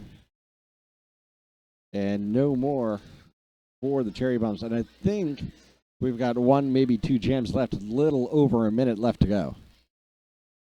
One of the things that the coaches stressed to me this afternoon, their 6-foot fetish and Rico Swervey, is that they were hopeful they would be able to play the entire game with the entire team before they had to head home. And so it looks like we're going to go for the full 60 minutes, which was one of the goals for today. You know, that is a great goal, and that is what they have done here. Under a minute left to go here in the second half. And all walled up at the front are the Cherry Blossoms. Cherry Blossoms, a little bit of directing traffic by the pivot as they move forward, get some separation. Wrath of the Titus watching the jammer come in. Oh, tried to get that elbow in. And she's had some great timed hits this afternoon when the opportunities presented itself, especially on the outside line. That she has. Ultraviolent coming around off the penalty box. Push to the outside. She's got to come back. Bella de Brawl. Jamming for SDB on another scoring pass. Engages the wall, and that will be a back block. That's about what I figured it was. So she'll go sit down for 30 seconds of power jam now for Ultraviolet. Two power jams for her. She'll pass it off. So we're on the jam clock now. Regulation has ended. An opportunity here for the Cherry Blossoms to put some points up before they head home. And Zombrella threw. I think she thought that she stepped over the line and took herself back. But both skates were on the track with no call. So, you know, it's been 60 tough minutes. Might as well play it safe, right? She wants to make sure they all get through this. So she's got 26 seconds left. She's pushing hard there. We're back to 2 jammers on the track.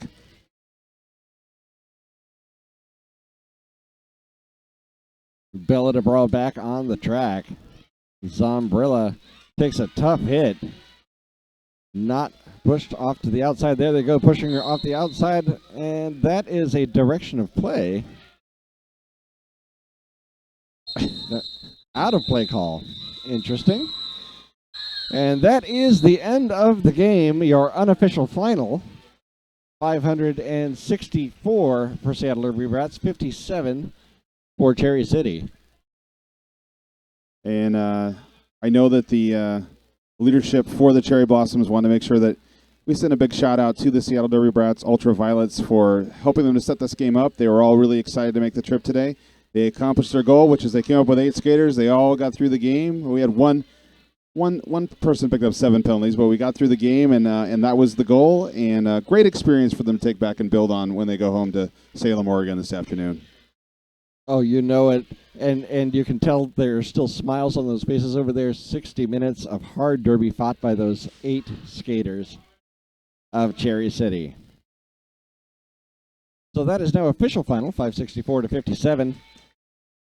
Want to congratulate the Seattle Derby Brats Ultraviolets, your victors today, and a big, huge shout out to the Cherry Blossoms from Cherry City. I'm Daddy O. That is HB Shovecraft. We'll be back in a little bit with Galaxy Girls versus the I-5 Roller Girls in an unsanctioned bout.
welcome back to the Shoreline Derby Theater, also known as the Rat's Nest. My name is Daddy-O. Sitting off to my right is Sassy McFly. Sassy McFly up here from Cherry City. Cherry City, of course, had a game just a few minutes ago against the Ultraviolets. Yes, they did. They did not come away from a win, but we had a good time, that is for sure. And that is most important. I saw smiles as they were leaving the track. So Yes, tons of smiles, lots of laughter, and more importantly, growing experiences for all the junior girls that have come.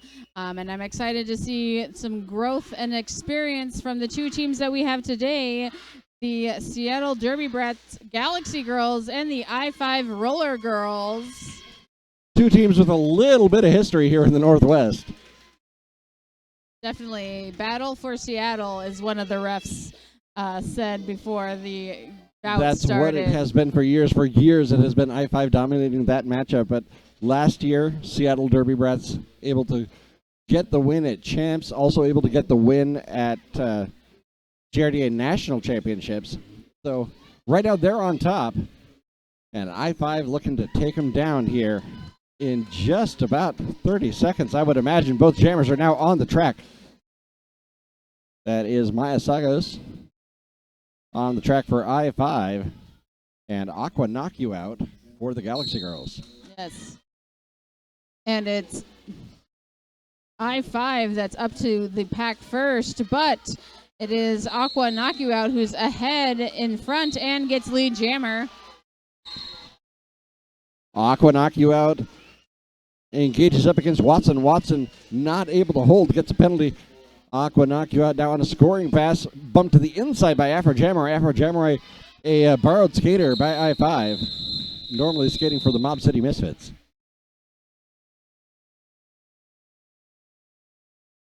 All right, solid effort. Great first jam by both parties.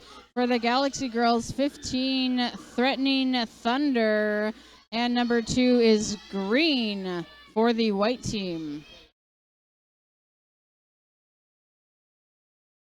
A little shuffle around. It looks like the Galaxy Girls wanting to take the front. Both teams down a jammer, so it's 3-on-3 for the blockers.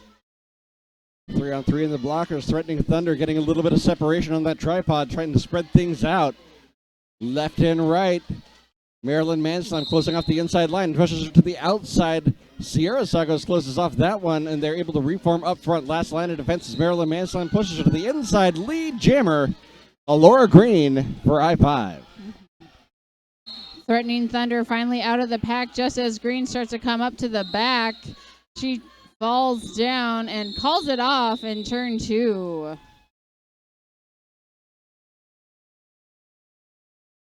So it looks like 4 points scored by I-5 in that last one. Nice little battle per jam. We're going to see what they can bring jam by jam for sure. 4-3 now. I-5 with the lead here in jam number 3. Frank the Bunny has the line all by herself. A power start for I-5. Galaxy Girls, 3 of their blockers up at the pivot line, and it looks like a more passive offense on this power start. However, they start to come into the inside, try to sweep them to the out, and she is through. Oh, she gets lead, but she gets hit to the inside. Got through, got lead jammer sent to the inside. A penalty call, the forearm. That's going to make the blocking a little bit tighter for Galaxy, as they've only got 2 on the track. These 2 in position, 1 more coming in, and nicely done. Little inside out 5-point pass. The Galaxy Girls now have the 3 blockers on the track as well as their jammer. She's getting through for her initial pass. White jammer still able to score points as she gets recycled back in turn 2. Oh, and Threatening Thunder is sent back to the penalty box. More advantage for the I-5 Roller Girls. I-5 having some things come together here now. Galaxy getting a little bit of separation. I-5 getting in there, pulling a little bit more aggression on the offense. Frank the Bunny popped out the front for 5 points.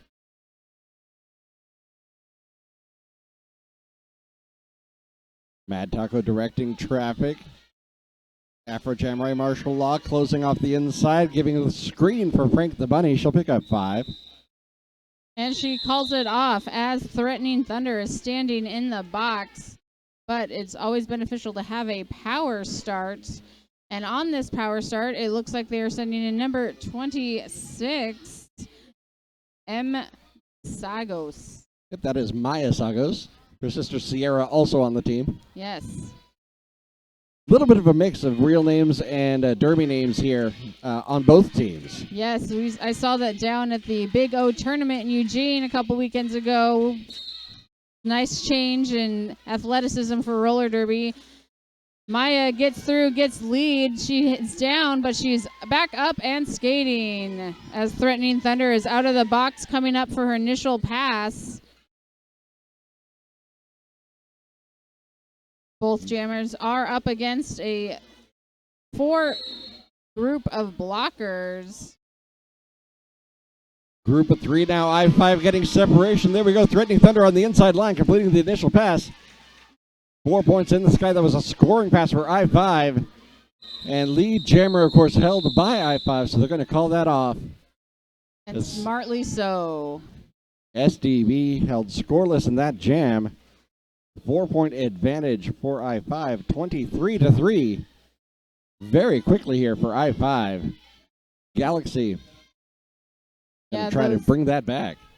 Those power jams definitely hurt them in their score, so hopefully they can get some help from Aqua Knock You Out. And that is number 80 for I-5 Roller Girls, Mad Taco. Mad Taco and Aqua both looking for that outside seam now, engaging Sierra Sagos. Is Aqua Knock You Out. Maryland Manslam turns around, last line of defense, closing off the inside line. Aqua finds a line, there she goes, lead jammer. And cut track on Mad Taco. Yes, so that power jam's balance has swiftly changed, and she's through. Some great offense by number 2 Webster for the Galaxy Girls. Mally Webster, longtime skater for the Galaxy Girls. Aqua Knock You Out now runs flat into Maryland Manslam. Stands up very quickly, directing Sierra Sagos right into Aqua. Aqua really having some trouble against that tripod, pushing forward. Finally finds the rotation. Gets through, 5 points. SDB. Mad Taco is standing. Her coach tells her to go to the other route through the back of the pack. And it looks like Aqua's struggling, gets hit to the outside. Hit to the outside, death by Beth, forcing the recycle. And there is the call off by Aqua. She'll pick up 3 and a no pass for I-5. A 13-point jam for Seattle Derby Brats. 16-23, bringing it back. This time around, Galaxy Girls is sending out 4-11 little fist fight, and that's number 2, once again, Green to the line. Penalty box is completely empty as they start at 16-23. Fist fight. Engaging up against Afro Jammer. She's now in the middle of that tripod. There we go on the inside. Found the seam. Fist fight. Lead jammer. Green still fighting. I-5 in there doing a little bit of offensive blocking, trying to find a gap for her. Allie Light closes it off on the outside. Green nowhere to go. She finally finds it. There we go. The initial pass is complete, but not before a grand slam by Fist fight. Green is out of the pack, but Fist Fight is coming through and swiftly finds the lane on the outside. Easily picks up 4 more points for the Seattle Derby Brats Galaxy Girls. And that is a lead change. Seattle Derby Brats bringing it back now 25-23. Threatening Thunder on the line for the Galaxy Girls, and that is Mad Taco. Nope, that is not Mad Taco. That is Frank the Bunny. Yes. Once again, the penalty box is empty. The I-5 Roller Girls kind of out in the front, threatening a Thunder, trying to get through them, and it's Frank the Bunny who's towards the back. But number 26, Maximum Glitter, is sent to the box from the Galaxy Girls as Threatening Thunder gets out and is lead jammer. SDB got a little bit mixed up in the back, but they had time to reform, held that jammer back just long enough for Threatening Thunder to make her way through the I-5 pack and pick up lead jammer for the Seattle Derby Brats. Threatening Thunder is lead, but they are down 2 blockers, and she calls it off. Both jammers getting 4 points that lap, though, so they're pretty equal going into this next jam. 27 for the I-5, 29 for the Brats. SDB with only 2 blockers on the track. Looks like they're going to take that up to the front. That is Cookie Dozer and Ella Like.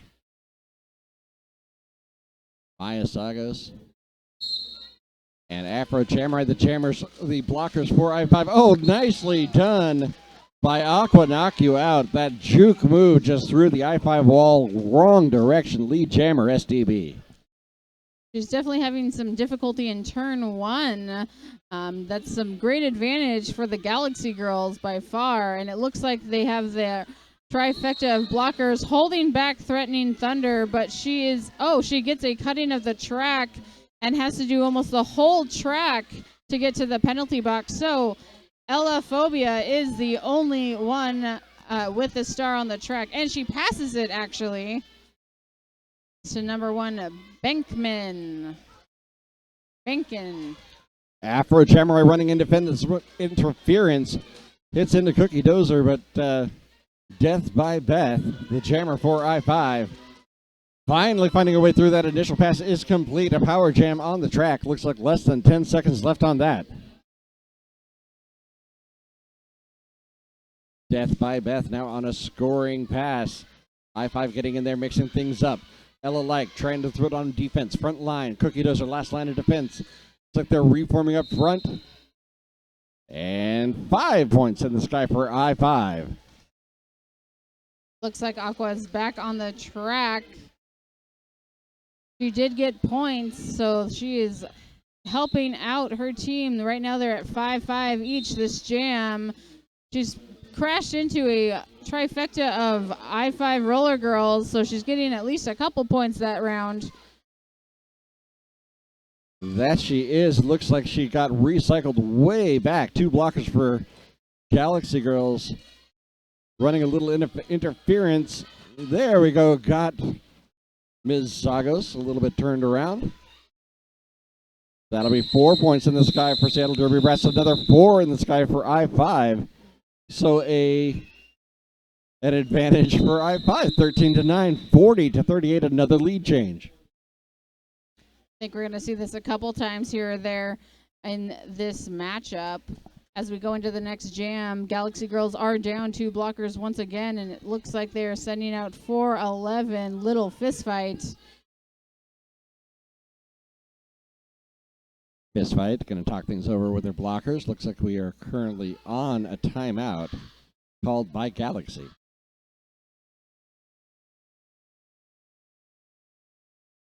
A little bit of meditation there, shake it out. Got to do some team bonding to make sure that you're really connected on the track and your head's in the right space for sure. And it looks like the I-5 Roller Girls coach has come over to talk to his blockers as well, as Mad Taco kind of loosens up on the line, gets ready to get rolling.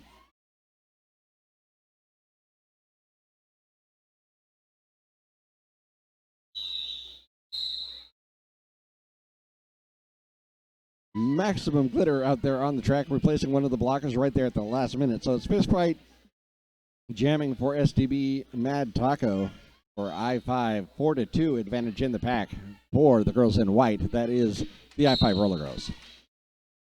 Quick off the line, Mad Taco finds those blockers and gets held back.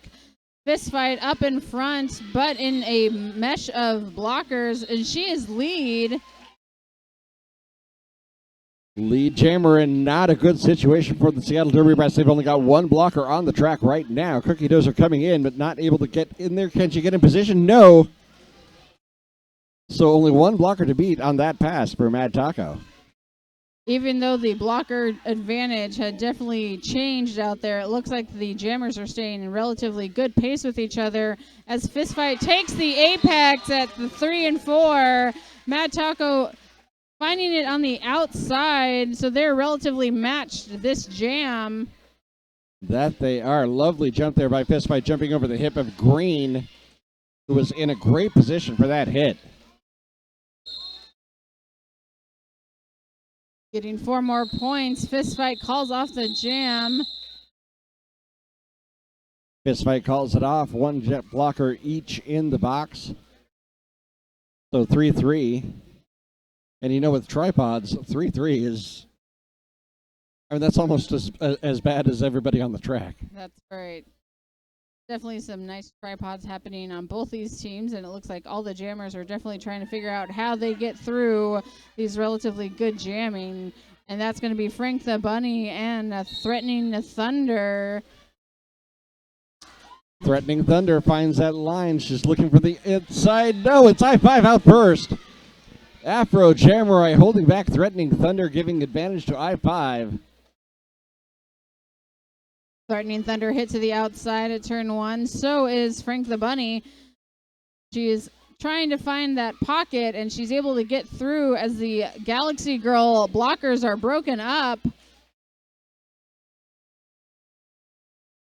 Threatening Thunder shaking her head through. That is her initial pass. She's finally through. I-5 has to call it off after another 5-point pass by Frank the Bunny. And I-5 extending their lead 56-51. And we are just about halfway through this first half. I was just looking at that, actually. It's definitely a high-intensity bout. You don't notice how quickly it's going, but there's some great defense, and you can tell that by how the score is slowly progressing. Aqua knock you out now, jamming for the Seattle Derby Brats. Maya Sagos for the I-5 Roller Girls. Aqua knock you out, engaging the inside line. There she goes, 1 to beat. She does. Lead jammer. Got that hip through, able to keep her feet. Number 4, Watson, last line of defense. Maya is out for her initial pass, but Aqua is out getting points. She calls it off, and Maya is not able to score any points on the board. That is a great advantage for the Galaxy Girls as she brings it up 55-56. 1 point separates these two teams. Very heads-up play by Aqua knock you out, calling off the jam, protecting those points. That'll give it to the next jammer, which is Fist Fight. And both teams full strength in the blocker core. Mad Taco jamming for the I-5 Rollers. There's the whistle. They are off. A lot of hustle and bustle in the middle of the pack. They're definitely rotating and recycling. Mad Taco being held back by the Galaxy Girls, but it's Fist Fight who is out as Afro's Jamurai is sent to the box. Afro picking up a forearm penalty. That loosens things up a little bit. Mad Taco out on that initial pass. Fist Fight on a scoring pass. Puts up the hands to call it off. Coach says keep it going. Galaxy going to rely on that defense. Hopefully pick up a few more points for Fist Fight. Fist Fight engages the pack. Mad Taco held back just a little bit. Fist Fight hits the line. Calls off the jam. I think there was a little bit of confusion on that call off. I know when I can't see it very well, it gets very confusing, so it means someone else is struggling to see it as well. But a lead change happening. It's 60 for I-5 Roller Girls, 62 Seattle Derby Brats. Galaxy winning that jam by only a couple of points. Threatening Thunder now on the line for I-5. Alora Green for I-5. That is Threatening Thunder for Galaxy. Right, Green as the jammer is trying to do some defense, almost getting lead, but that's Threatening Thunder because they were down so many blockers. Afro Jamurai back in the pack, going to try to help out, but she takes the out, and that is unfortunate because Threatening Thunder is through, gets the points, and calls it off. Nice job of Seattle Derby Rats on the defense there. They had 4 blockers, able to hold the jammer back, pick up the score, and extend their lead by 4 points. 4-2 win on that jam. You know, it's almost like there's a jammer rotation or something. Frank the Bunny now jamming for I-5. Aqua knock you out for Galaxy. Yes, there's many strategies out there, and I'm sure anyone who's paying very close attention could probably track the rotation themselves at home. Oh, and it's number 33. Aqua knock you out. She got knocked down, but She is lead jammer. Her helmet cover actually almost off. She's tightening it up. Luckily, the audience was able to help her out and in time to get the points. Aquanacua took a high block, which knocked her head back and her helmet cover nearly off. As you mentioned, the audience saying, hey, put it back on. Number 66, Frank the Bunny, being held back by the Galaxy Girls. I-5 now has more blockers back on the track, so Aquanacua having a little bit more struggle than she was before. But finds the outside. Minute I say struggle, she makes it look easy. Aquanacua out. One of many of the junior Olympians on the track right now. Several of these players are going to be heading to Lincoln, Nebraska for the Junior Olympics. Aqua was one of those who was invited. Frank the Bunny struggling right now. She's definitely feeling defeated as she's getting hit out by the Galaxy Girls. That tripod of I-5 roller girls holding Aquanacua out back, so she calls it off, says, no, I'm good.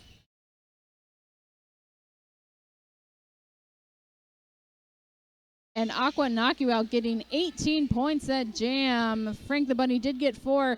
We're now at I-5 66 and Galaxy Girls 84 with one I-5 roller girl in the box. Galaxy beginning to pull ahead a little bit. I-5 looking to bring that back. Fist fight on the line for Galaxy. That is number 2, Green for I-5. Some really great dipping and diving, trying to get around that tripod. Fist fight does. Afro Jamurai has to let her go. The outside has been good to fist fight. Oh, and it looks like Green is out.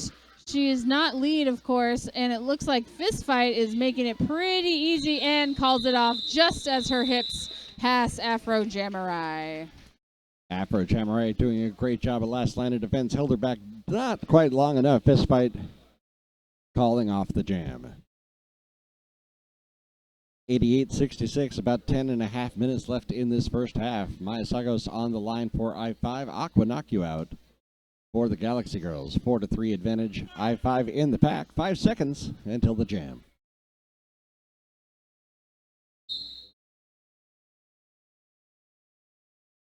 Ooh, Mia Sagos trying to go for the 3-pack of Galaxy Girls, but it is Aquanacua out who finds the inside and is through like butter. Aquanacua out engaging that pack, gets a couple of points before calling it off. And that is 2 points there, 3 points given to I-5. So Aqua not quite calling that off fast enough. I-5 able to pick up a few more points than I'm sure she wanted. Back on the line is Fistfight and Mad Taco. Both of the teams only have 3 blockers and perfect tripod form.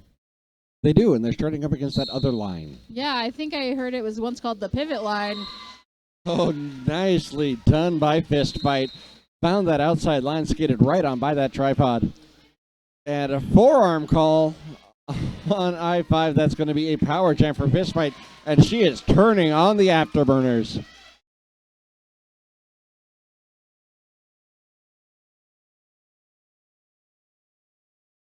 Fist fight, last line of defense, death by Beth. Around the outside, another 5-point play by Seattle Derby Brats.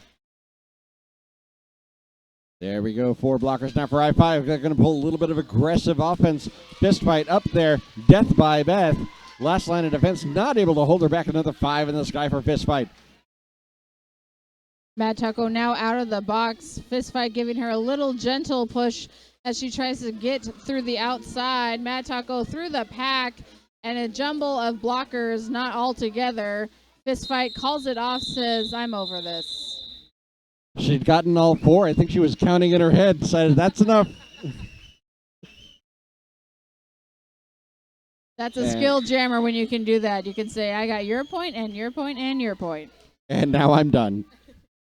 Timeout called by I-5. Want to give a shout out to Fast Girl Skates. Fast Girl Skates, of course, one of the premier brick and mortar roller derby stores. You can find them here in Seattle. You can also find them at fastgirlskates.com for all your roller derby needs. The Seattle Derby girls, Galaxy girls, have broken the century mark. They're at 109, I-5 at 69. That was Fist Fight, who got 19 points that jam. Timeout is called by the I-5 roller girls. It looks like on the track we have the Galaxy girls kind of just doing their on-the-track huddle, if you will. The penalty box is empty. Luna talking to the team and now going and talking to some people. It's always good when the bench coaches and the shadows can communicate and be on the same page. They're there for a reason, and we like to hear them and see them. Oftentimes fans don't realize the role that the stranger standing in front of them plays when they're watching roller derby.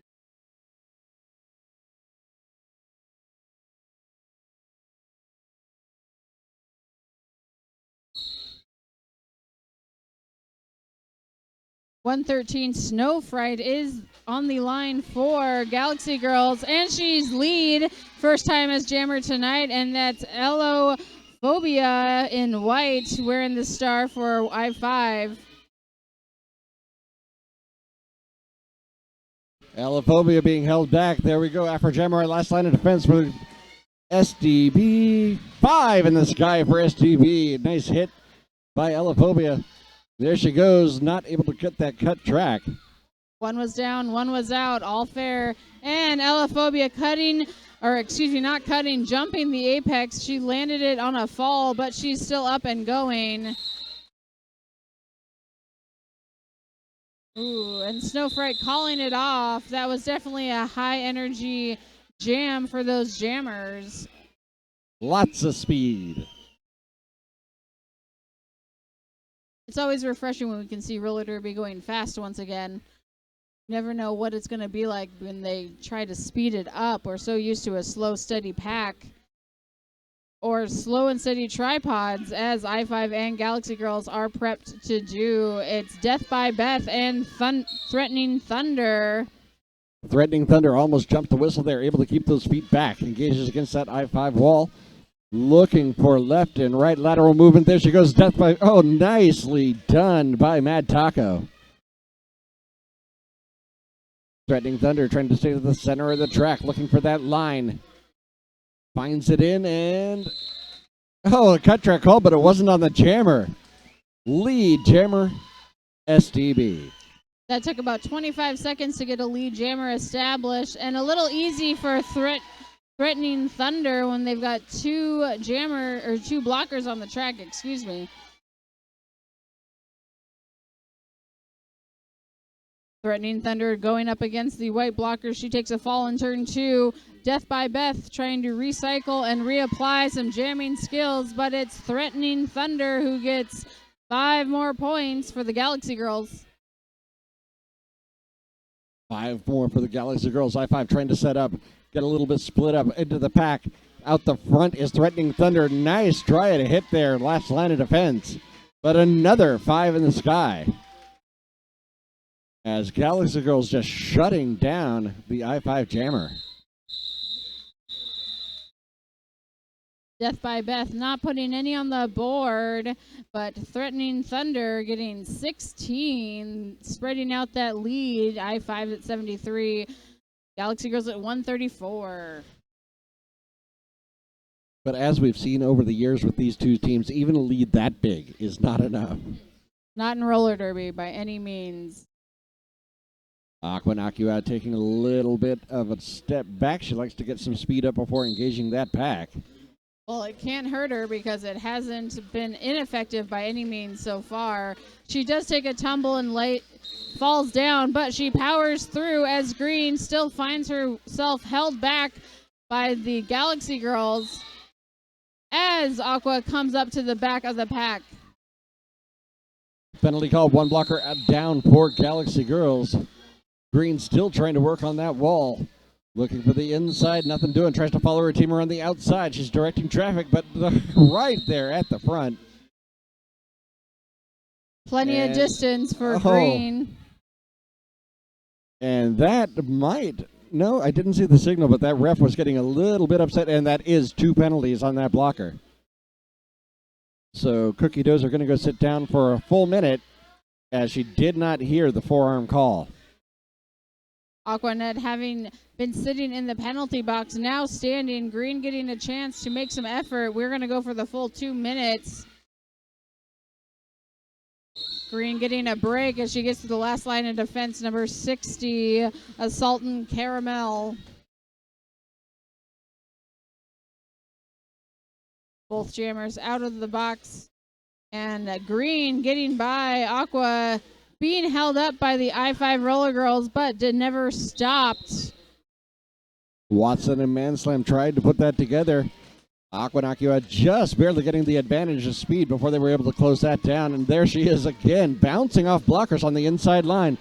You know, I don't know how her skates are finding those seams. I really don't. Oh, again, bouncing off of one of the I-5 blockers in turn 2, taking that time of chaos to reset and get between the 9 and 81 blockers for I-5 Roller Girls. So a crazy jam back and forth on the power jams. Looks like I-5 actually won that jam by 1 point, but 151 to 91 is the score as we're now under 3 minutes in the first half. And that is going to be an official timeout as they talk things over.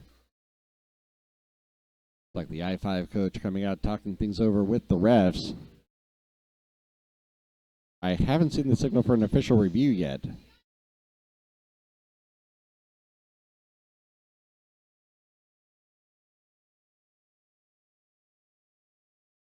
Looks like one of the Galaxy girls was on the track when she didn't meet me, because maybe there's someone who will be in the queue waiting for going into the penalty box. And coaches are off, and we're ready to get back underway. 2 blockers for each team on the track. You know, that means this is probably going to be a fast jam. We never know what that means. We do have one of the blockers standing for I-5 Roller Girls. Off and running up to the pivot line. Mia almost not getting by, but she gets lead, needing that advantage at this time. Miss Sagos able to get lead jammer off of that fist fight. Got a little caught up in the pack. Sagos now 4 up, and she's going for more.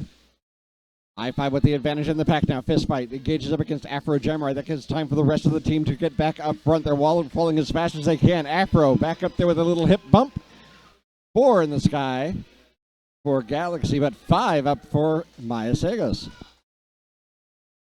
Mia calling it off, as she should, because she had the right of way and she's had the fist fight coming right on behind her. She won that jam 10-4. So point spread thinning out a little bit here. I-5 101, Galaxy girls at 155. I think that's going to feel good going into halftime, getting over the century mark, closing down that lead. And now we got Threatening Thunder for Galaxy. We got Frank the Bunny for I-5. Full blocker core for both. Threatening Thunder hits the back of that pack. Looks for the inside line. A little bit of a hop, skip, and a jump. She's able to get it. Lead jammer, Seattle Derby Brats. Frank the Bunny getting punished in the pack. Now her team in there giving her a little bit of help. Galaxy girls recycling back up to the front, holding her back. They got a 3-wall up there. Having to stretch things out. There we go. She's through for that initial pass, but Threatening Thunder already with a grand slam. Oh, she's trying to just slip through the inside, is not able to get her foot in. She falls. She calls it off, trying to make sure that Frank the Bunny doesn't get any points, and she is successful. So 5-0 jam there, 160-101, under a minute left. I think this could be the last jam of the half. I have strategic thinking that it might just be that way. Maybe. And that's Green and Aqua knock you out once again. The penalty box is empty, and Aqua knock you out, just trying to swim on by, but the I-5 Roller Girls reset in front. She does make it out, though. She is lead jammer. Lead jammer failure to reform is 10 people to the penalty box, 1 each for each team. So 3-on-3 in the pack. Things getting a little bit spread out. Aqua knock you out, getting slowed down by I-5. Green stretching the wall of black and silver out. Now she's going to slowly skate around. That'll give everybody a chance to reset. And Aqua up front with 4 points. And that is the end of the half, ladies and gentlemen. Looks like your score at halftime. I-5 101, Galaxy Girls 164. We'll be back in about 10 minutes. I'm Daddy O. I'm Sassy McFly. And we're out.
Hi, we're back. Yes, we are. And I'm Sassy McFly. I'm Daddy O. And we are here for the Seattle Derby Brats Galaxy Girls versus I-5 Roller Girls. Here we are about to start the second half. As mentioned, Galaxy Girls in black and silver, I-5 in white with the red and blue accents.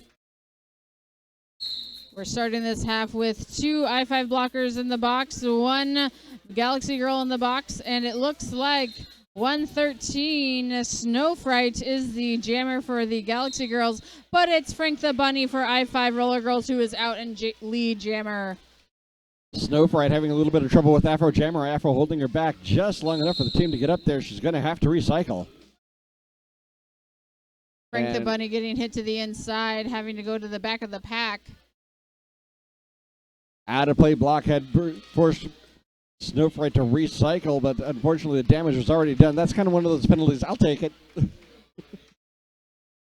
Some penalties are well worth it. Frank the Bunny trying to jump around Cookie Dozer, but she's not able to, and she calls it off. Forced to call it off. 2-2 jam, or 3-2 jam. I-5 with a 1-point advantage.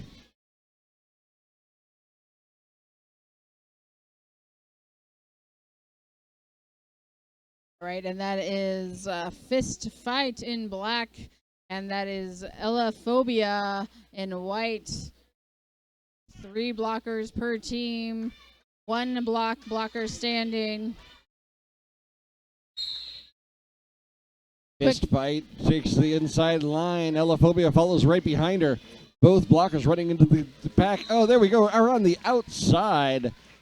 Gaining speed. Blockers unable to catch her up. Lead jammer is Fist Fight. Ella Phobia makes her way through for that initial pass. Fist Fight on the scoring pass now. Green tries to throw a hip. Nothing doing. Cut track. Oh, nice. Green actually able to draw that. I thought that Fist Fight kept her foot in. But that's why I'm not the ref. Yes, I couldn't quite see what was going on because of the board, but I thought she totally had it clear. But this is the advantage that Ella Phobia and the I-5 Roller Girls could really use. However, the Galaxy Girls are doing a great job of holding her back with all their blockers. Here comes the offense, but does not all help her out. They recycle well to the front. Galaxy Girls got that waterfall skill going on. Ella Phobia pushed to the inside. A wonderful penalty kill being put on here by the Galaxy Girls. And there we go. The power jam is over. Fist Fight now able to engage against the blocker core of 3, and she's on through. Ella Phobia still being held back. Fist Fight on another scoring pass. Finds the front. Sierra Sagos not able to stop her. Another 5 in the sky for Fist Fight. And there we go. Ellie Like sent off for an out-of-play penalty. Another 5 points for Fist Fight. Ella really struggling to get through. And there we go. There's a star pass over the wall. Green taking it. Not going to get lead jammer, but they knew that wasn't going to happen. She'll take the 5 points that she had already. The points that were already scored follow the star. Yeah. Green having already jammed tonight was a great option as pivot. She is able to get 5 more points, it looks like. 4, excuse me. So 18-9 win on that jam, but nice job by Green taking that star. 184-115. And Aqua knock you out on the floor for the Galaxy Girls. That is going to be Frank. No, that's Mad Taco. Mad Taco for I-5. Aqua up against the 4 I-5 Roller Girls, but she takes down number 4, Watson. She is lead, but it's Mad Taco not far behind, about a quarter lap behind her. Aqua knock you out, throws a shoulder in, able to get a few points before calling off the jam. Looks like 3 in the sky, none up for I-5. She'll take it, 188-115. Galaxy extending their lead.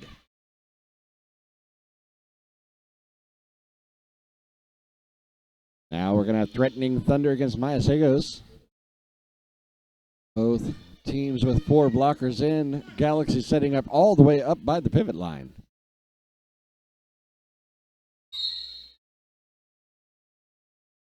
Nicely done by Sagos. Tried to pull that off. Saw Threatening Thunder was coming back very, very quickly. Now she's on the inside, or outside rather. Ooh, Threatening Thunder almost getting the cutting of the track by Death by Beth. And that was a skating out of bounds penalty on Miss Sagos. So she will go to the penalty box. Threatening Thunder now with the advantage. Sagos was not lead jammer because of the penalty.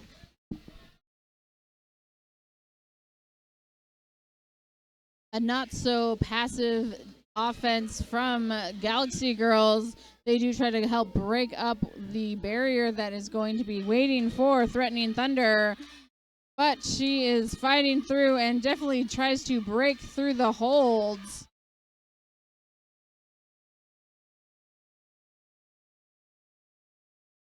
Ooh, and she calls off the jam as she falls between turn 2 and 3, right as Sagos is able to get out of the box. So we will be starting with a full 5 and 5 for the teams in this jam. And I think I actually called that penalty wrong. That was a blocking out of bounds, not a skating out of bounds. Hands down, not hands up.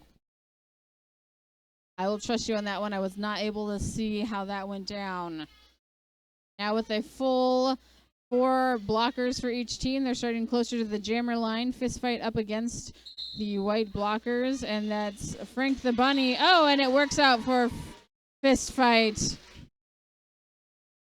Fist fight has a great starting stride, able to get right on by that pack. They set up, they knew where she was, they knew where she was going, but wow. I literally cannot blink until I see her get by, because I know that I will miss it because she is just in and out so quickly. Frank the Bunny, unfortunately, not having as much ease. Fist fight getting 5 more points as the Galaxy Girls hold Frank the Bunny back. I-5 getting in there, mixing things up, trying to pop the bunny up front, but that waterfall is in place. Cookie Dozer anchoring the tripod. There's the hip. That'll recycle Frank the Bunny once again. I-5 going to have to get in there. They can't pull offense, though, because the jammer's right there. Fist fight. 1 more to beat up front, and they got to let her go. 5 more points in the sky for Galaxy. Frank the Bunny still struggling. I believe this might still be her initial pass, actually. Fist fight out of the outside, calls off the jam. She did hold her hip there a minute ago, so she may be a little tired and maybe a little sore, as most jammers are. That was 15 points for fist fight, and we have crossed the 200 mark for the Seattle Derby Brat Galaxy Girls. As we're proceeding through this second half, you can see Galaxy Girls just really tightening up that defense. Probably talked some things over during halftime, made a few adjustments, and they have locked this down. That is Mad Taco and Snow Fright. Snow Fright on her toe stop through the inside, and they are shutting down Mad Taco in turn 1. Getting some assistance, trying to get through, but she is hit to the inside. Back block called on Aqua as a blocker, so she's going to go sit down. Snow Fright getting all 5 points as she's coming through. Mad Taco now on a scoring pass, push to the inside line. She'll have to recycle. Not sure if she picked up the point there or not. Snow Fright up front. Oh, and a cut track called on, I believe that is Mad Taco. She'll go sit down. Snow Fright with a power jam. She knew that it happened. She looked right at the ref saying, I hope I didn't do that. And she did, but Snow Fright is out, and she gets 5 in the sky. 5-point play for Snow Fright so far on the power jam. 1 to beat up front. There's another 5. Power jam is almost over, just under 10 seconds. And that will give them the power start. Mad Taco is standing, so she will be released in under 10 seconds. But with the way that the Galaxy Girls are starting their jams, that is plenty of time to get through and probably even get some points with how quickly they've been doing, especially as they send Aqua Knock You Out to the jammer line. So Aqua Knock You Out actually was selected for the Olympic team, but she's declined because she didn't want to play 3 tournaments in a row. She's going to be playing with the Galaxy Girls in the JRDA National Championships, and then she's going to be playing with the Oli Rollers in the USARS National Championships. So she didn't also want to do the Olympics. Rough life of a junior roller derby girl, I guess. A lot of hits going down between turn 1 and 2, resulting in Aqua being the lead jammer. Mad Taco out of the box, coming for her, I believe her initial pass she didn't go through before, maybe. Oh, Aqua out again, of course, getting 4 points. Cutting of the track to Mad Taco, almost making the mistake of going to the penalty box and after the point of no return. Hips to hips, Aqua making it through, not taking any beef from the I-5 roller girl blockers. Death by Beth anchoring up front, but that was a multiplayer block. Green caught the call. One no pass, no penalty, only 4 points there for Aqua. And that was Cookie Dozer giving enough distraction and enough skill for Aqua to help her out and get those points. Cookie Dozer with a little bit of a fake got that I-5 wall moving. That was all that Aqua needed on that pass. Did you see that? I definitely saw that. I was quite impressed by those actions. Afro Jammer, I tried to get up front, finally has to bridge. Death by Beth getting the out-of-play call. She'll go sit down. That's going to thin things out once again for Aqua. The power jam is over, but she just keeps on going. Aqua knows what her skills are. She gets on by. Dealt Sheaf and blinked on that one. She gets 4 more points. And another. Mad Taco getting a cutting of the track. I think that might be her 3rd penalty in this jam, or she started out in the box. This is definitely unfortunate for the I-5 roller girls. That it is a 33-point jam for Aqua Knock You Out. 257-121. 33-4.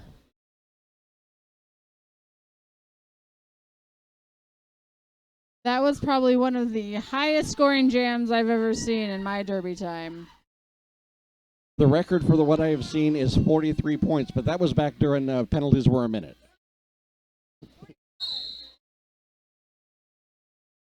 All right, 180 Revival E. Rivalry is the jammer, the lead jammer, as a matter of fact. I-5 with 3 blockers out there, but 4 blockers out there now. Rivalry is going to have a little bit of a tough road as Galaxy Girls holding back. She finds that outside line. She'll get 5. And now Mad Taco, I think, on her 3rd jam as well. Rival E getting hit out, and Mad Taco passes it to Ella Phobia. And the jam is called off. So that'll give Mad Taco a chance to rest, get that jammer rotation going again. And they'll hand that to Watson.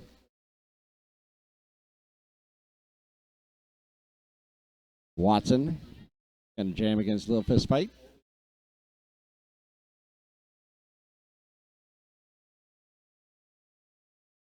All right, the skaters are communicating amongst themselves, as has been fairly typical through this matchup. I-5 taking the back, and the Galaxy Girls taking the front. Fist fight, getting hit to the inside, having to recycle. But because the I-5 girls are not tight enough, she is able to get out. She is lead. She's hit out as well, and just by the edge of her toe stops, recycles back. And there we go, not lead jammer, but completing that initial pass is Green. Lead jammer, of course, belongs to Fist Fight, and she'll call it off. No points scored by either jammer on that pass. That one did get a little chaotic there for a moment. It's definitely hard to get points when that's going on.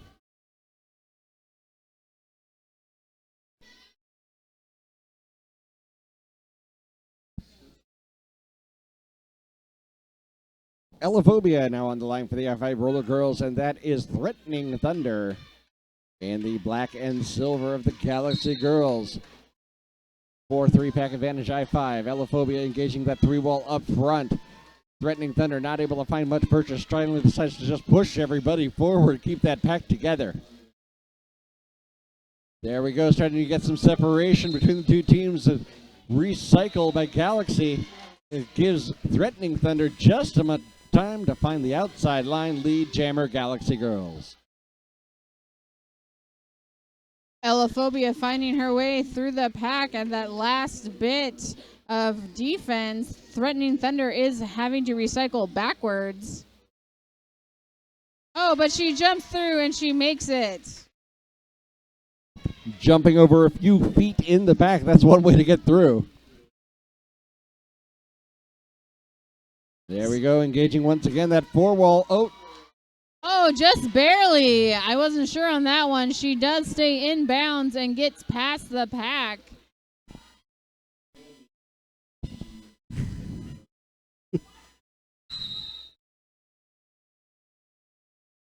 And there we go, forearm. There's the penalty. That will send her to the box. I see Elophobia reaching for her helmet cover.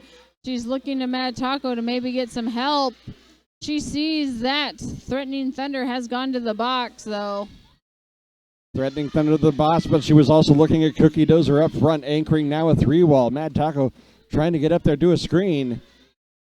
Trying to find something. Lidsanity throws it in, but Cookie Dozer with a hip drops the hammer on Elophobia. Battle of the zeros right there. Elophobia definitely trying to figure out what she wants to do. Seems to be taking her time and approaching this very slowly and mindfully, trying to communicate to her team, but that's not working. It wasn't working too much, but she did get 5 points out of the jam. That's a 9-5 advantage for the Galaxy Girls. 273-126 at about 13 minutes left to go. All right, that is Green and Snow Fright. We do have a Galaxy girl standing in the box ready to come out and join her team. Green engaging against Fist Fight there. Finds the inside line. Nothing to it. They close that one off. Snow Fright still trying to find a place to go. 3 blockers still on the track. They had 4 very, very briefly. Fist Fight recycling Green all the way back. Snow Fright still not able to find a way through, though. There we go. Finds an outside line. She's not able to get it. Afro Jamurai tried to help Green through. Nothing doing there. And finally, it is Snow Fright through for lead jammer. That's about 30 seconds. That's probably one of the longest times it's taken for us to award a lead jammer. Pack is up at turn 3. They're definitely spread out, and Snow Fright is crawling across the track to make sure that she does not accrue a penalty. Green looking around, seeing what else is happening on the track to see if she can or should be passing it.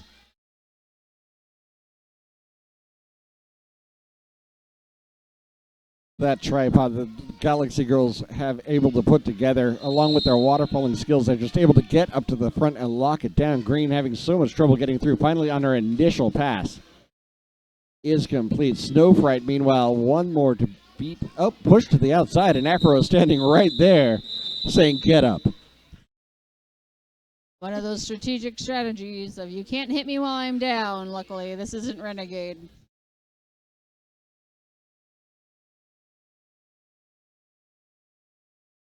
All right, the last 2 jams, the I-5 Roller Girls jammers have taken a slow and steady approach. Not really sure what's going on there, but we'll see what they have to do here in this next jam. Not really clear 2 why blockers come out, but I think I-5 might be short one. There's nobody sitting in the penalty box.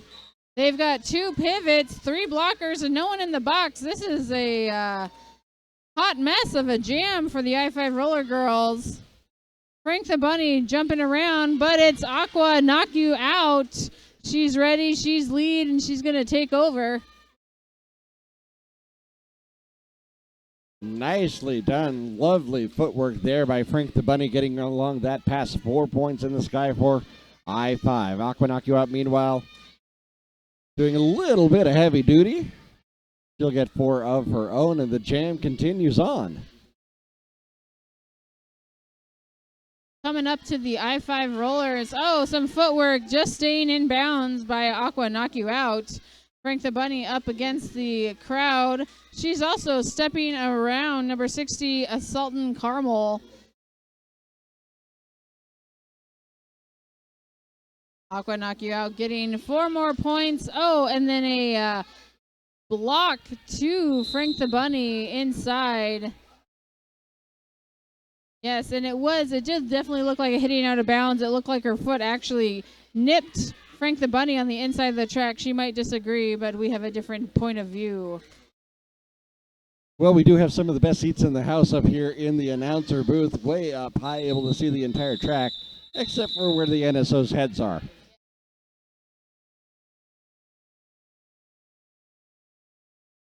Wow. Want to thank Rat City for having the Shoreline Derby Center, also known as the Rat's Nest, where we are tonight, able to use all of their lovely stuff because of their partnership with the Seattle Derby Brats. Also want to thank our trainer Rashmi from the Sports Medicine Clinic. All of the lovely things that Rashmi does for the Seattle Derby Brats. Snow Fright now the jammer for Galaxy. She is through. Elaphobia is jamming for I-5 and once again locked up. Afro throws a nice hit. Will pop her loose, but unfortunately wasn't a nice enough hit. Ella thought that penalty was on her. Yeah. That's always an unfortunate setback when you think that it's your penalty. You leave the track and then you have to come back in, especially as a jammer. Snow Fright coming back. Oh, and it's Elaphobia passing it. I think that's Green. That is Green. Green now the jammer of record for I-5. Snow Fright, 5 in the sky. Green looking to get a little bit of that back. Back into the middle of the Galaxy wall. Snow Fright, that lateral movement left and right, trying to get some space. I-5 staying strong, though. Afro Jammerai coming in, giving a good hit to Snow Fright, hitting her to the inside, making her call off the jam. Elaphobia was able to get 4, but Snow Fright was able to get 12, and every point counts. We're at 7:45 left in this matchup, and there's some definite ground that I-5 Roller Girls need to make up. What do the points count? What was that? What do the points count? What do the points count? They count for everything. Oh, okay. And sometimes they count how much money a league makes. But at this point, we're just counting wins and losses. Oh, nicely done there by Bankin. Bankin picking up the lead jammer status, Death by Beth. I think Bankin actually is out there in one of her old jerseys. Bankin is what she wants to go by now. Once again, that switch over by a lot of these skaters to their real names. Galaxy Girl coach calling a timeout, excitedly so. So we're going to do a brief timeout by the Galaxy Girls. They are ahead. It's 3:15 Galaxy Girls, 1:45 for the I-5 Roller Girls.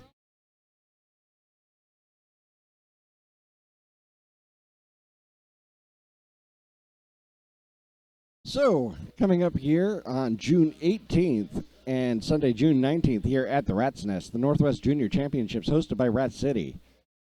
Bracketed tournament featuring the top 5 female teams in the Northwest: Emerald City Junior Gems, Rose City Rosebuds, Inland Northwest Pixies, I-5 Roller Girls, and Seattle Derby Brats Galaxy Girls. Strangely enough, also rounding up a very large portion of the top 10 for the JRDA. Also, we'll have 4 unsanctioned games, between the SDB Ultraviolets, Lava City Syndicates, Rodeo City, and the Nuclear Nightmares. Tickets and streaming information will be released soon. Look for the event on Facebook. Or you can just go to Nebraska. You could go to Nebraska, but that's an entirely different championships. Never mind. In Nebraska, you could. In Nebraska, in July, there's going to be 2 tournaments: the Amateur Athletic Union Junior Olympics Roller Derby and the JRDA National Championships. But right here, we have Frank the Bunny in a power start for I-5. Frank the Bunny, oh, nicely done. Weaves her way through lead jammer. I-5. She is on a power jam as Rival E is in the box, serving her time. That's 5 in the sky for Frank the Bunny.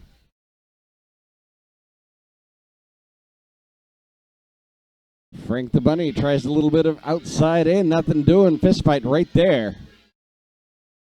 Actually, that wasn't fit fight. That was Frida Clobber. Frida Clobber following her name. Afro Jammer, oh, nicely done by Afro. Very alert, saw the jammer coming, got to the front, and pushed her out. Wow. That is how the Afro Jammer do. That is some great slowing her down, as Rivalry had some definite track under her feet at that point. Oh, and Frank the Bunny is calling it off the jam. Afro Jammer has been playing since she was 7 years old.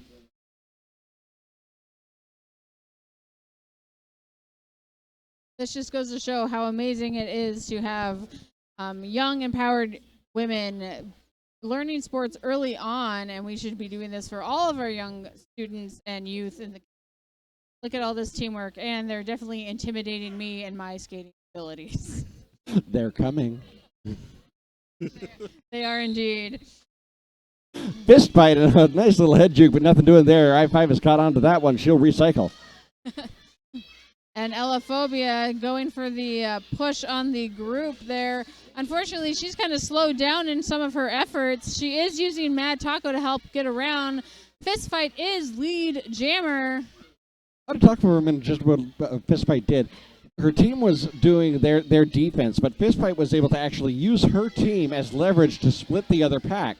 As she's pushing that pack forward, suddenly they're pushing up against the other blockers. They got nowhere to go. Great job of Fist fight for setting up her own screen. Yes, I always like when that works out for them. And it looks like Elaphobia passing the star. Sierra Segas. Oh, and it's called off by Fist fight. So down to about 4 minutes. Yeah. That's what you were going to say, isn't it? I do believe that it was, yes. But I'm glad that we're both on the same page. We're both watching this bout pretty intensely. It's a great matchup for sure. The current score is not really reflecting that, but it's a huge leaps and bounds. I-5 Roller Girls at 155. The Derby Brat Galaxy Girls at 325. Watson for I-5. Aqua knock you out for Galaxy, and that is why Aqua knock you out does what she does. Wow. I am not sure that she has never got lead jammer in this matchup. Her lead jammer percentage over any season is in the high 80s at least. Watson struggling between turn 1 and 2 against a very consistent group of Galaxy Girls. They're just swaying back and forth, but Threatening Thunder is going to the box. Aqua is through, getting 5 points. And Watson still trying to get through for her initial pass. Watson sees the jammer coming, decides to slow her down with Aqua. That is what you have to do. Afro Jammerai tries to throw a shoulder in, not able to get her out, and Aqua powering through hits left and right. Afro now going to take a seat as Threatening Thunder standing in the penalty box, so 1 blocker down each for each team right now. Ooh, Aqua taking a stumble, just trying to make it look like she's using effort. But at this point, she has got 15 points for her team. 0 for Watson. She's still on her initial pass. SDB gets Threatening Thunder back, but the Maximum Glitter now going to go sit down, so still down 1 blocker each team. And Green knocked out of bounds. She'll have to recycle. Aqua getting the inside. And we are at Watson, or excuse me, not Watson. Watson had passed it to Green. Not a bad choice. Green, a very powerful jammer in her own right. Oh, nicely done. Powers through that hit. And a successful star pass, as she is able to get points on the board for the I-5 Roller Girls. But Aqua is out of the pack. Jam when told 2 minutes. And meeting her high score again today, 33 points. 2 33-point jams in one bout so far. I think she's doing that on purpose because that's her number. Her number is 33. Rivalry now jamming for the Galaxy Girls, and that is Death by Beth, also known as Bankin for the I-5 Roller Girls. Only 1:15 left in this matchup. Oh, and that was close. That was a very close pull there. She was almost cutting the track. Bankin working really hard to get on past. Oh, but she won't get lead because Rivalry is. Rivalry takes lead jammer. Bankin having a little bit of trouble over there, over on the far straightaway. Rivalry getting another 5-point pass. Grand slam for the Galaxy Girls. Ooh, Bankin having fallen to the inside has to go all the way back to turn 2. Rivalry, if she is down, she's not out. So she falls and is back up. Bankin struggling here, definitely getting the hits taken out on her. Neither team, no matter what the scoreboard says, neither team picking the foot up off the gas pedal. These juniors are definitely showing how spry they are. Just barely getting by on the outside and the inside, just on the line. Rivalry says, okay, I need speed. Nope, that didn't work either. Looks like Bankin is basically taking on the role as a blocker, not really making a lot of effort to do the jamming. Oh, she does take it and tries to get Rivalry back farther, but that is the final. That's right, our final score, 377, Galaxy Girls I-5 159. Great game by both of these teams. And what a night of roller derby here at the Rat's Nest. Yes, definitely. We from Cherry City have really appreciated being down here, both as announcers and as a visiting team. We are also gifted to see this lovely Battle of Seattle between these two lovely gifted teams as well. And you know what? It has been lovely chatting with you, lovely announcers and gifted announcers, yourself, Sassy, and HP Chefcraft earlier on the early game. Thank you very much for coming up. It's been a pleasure talking with you.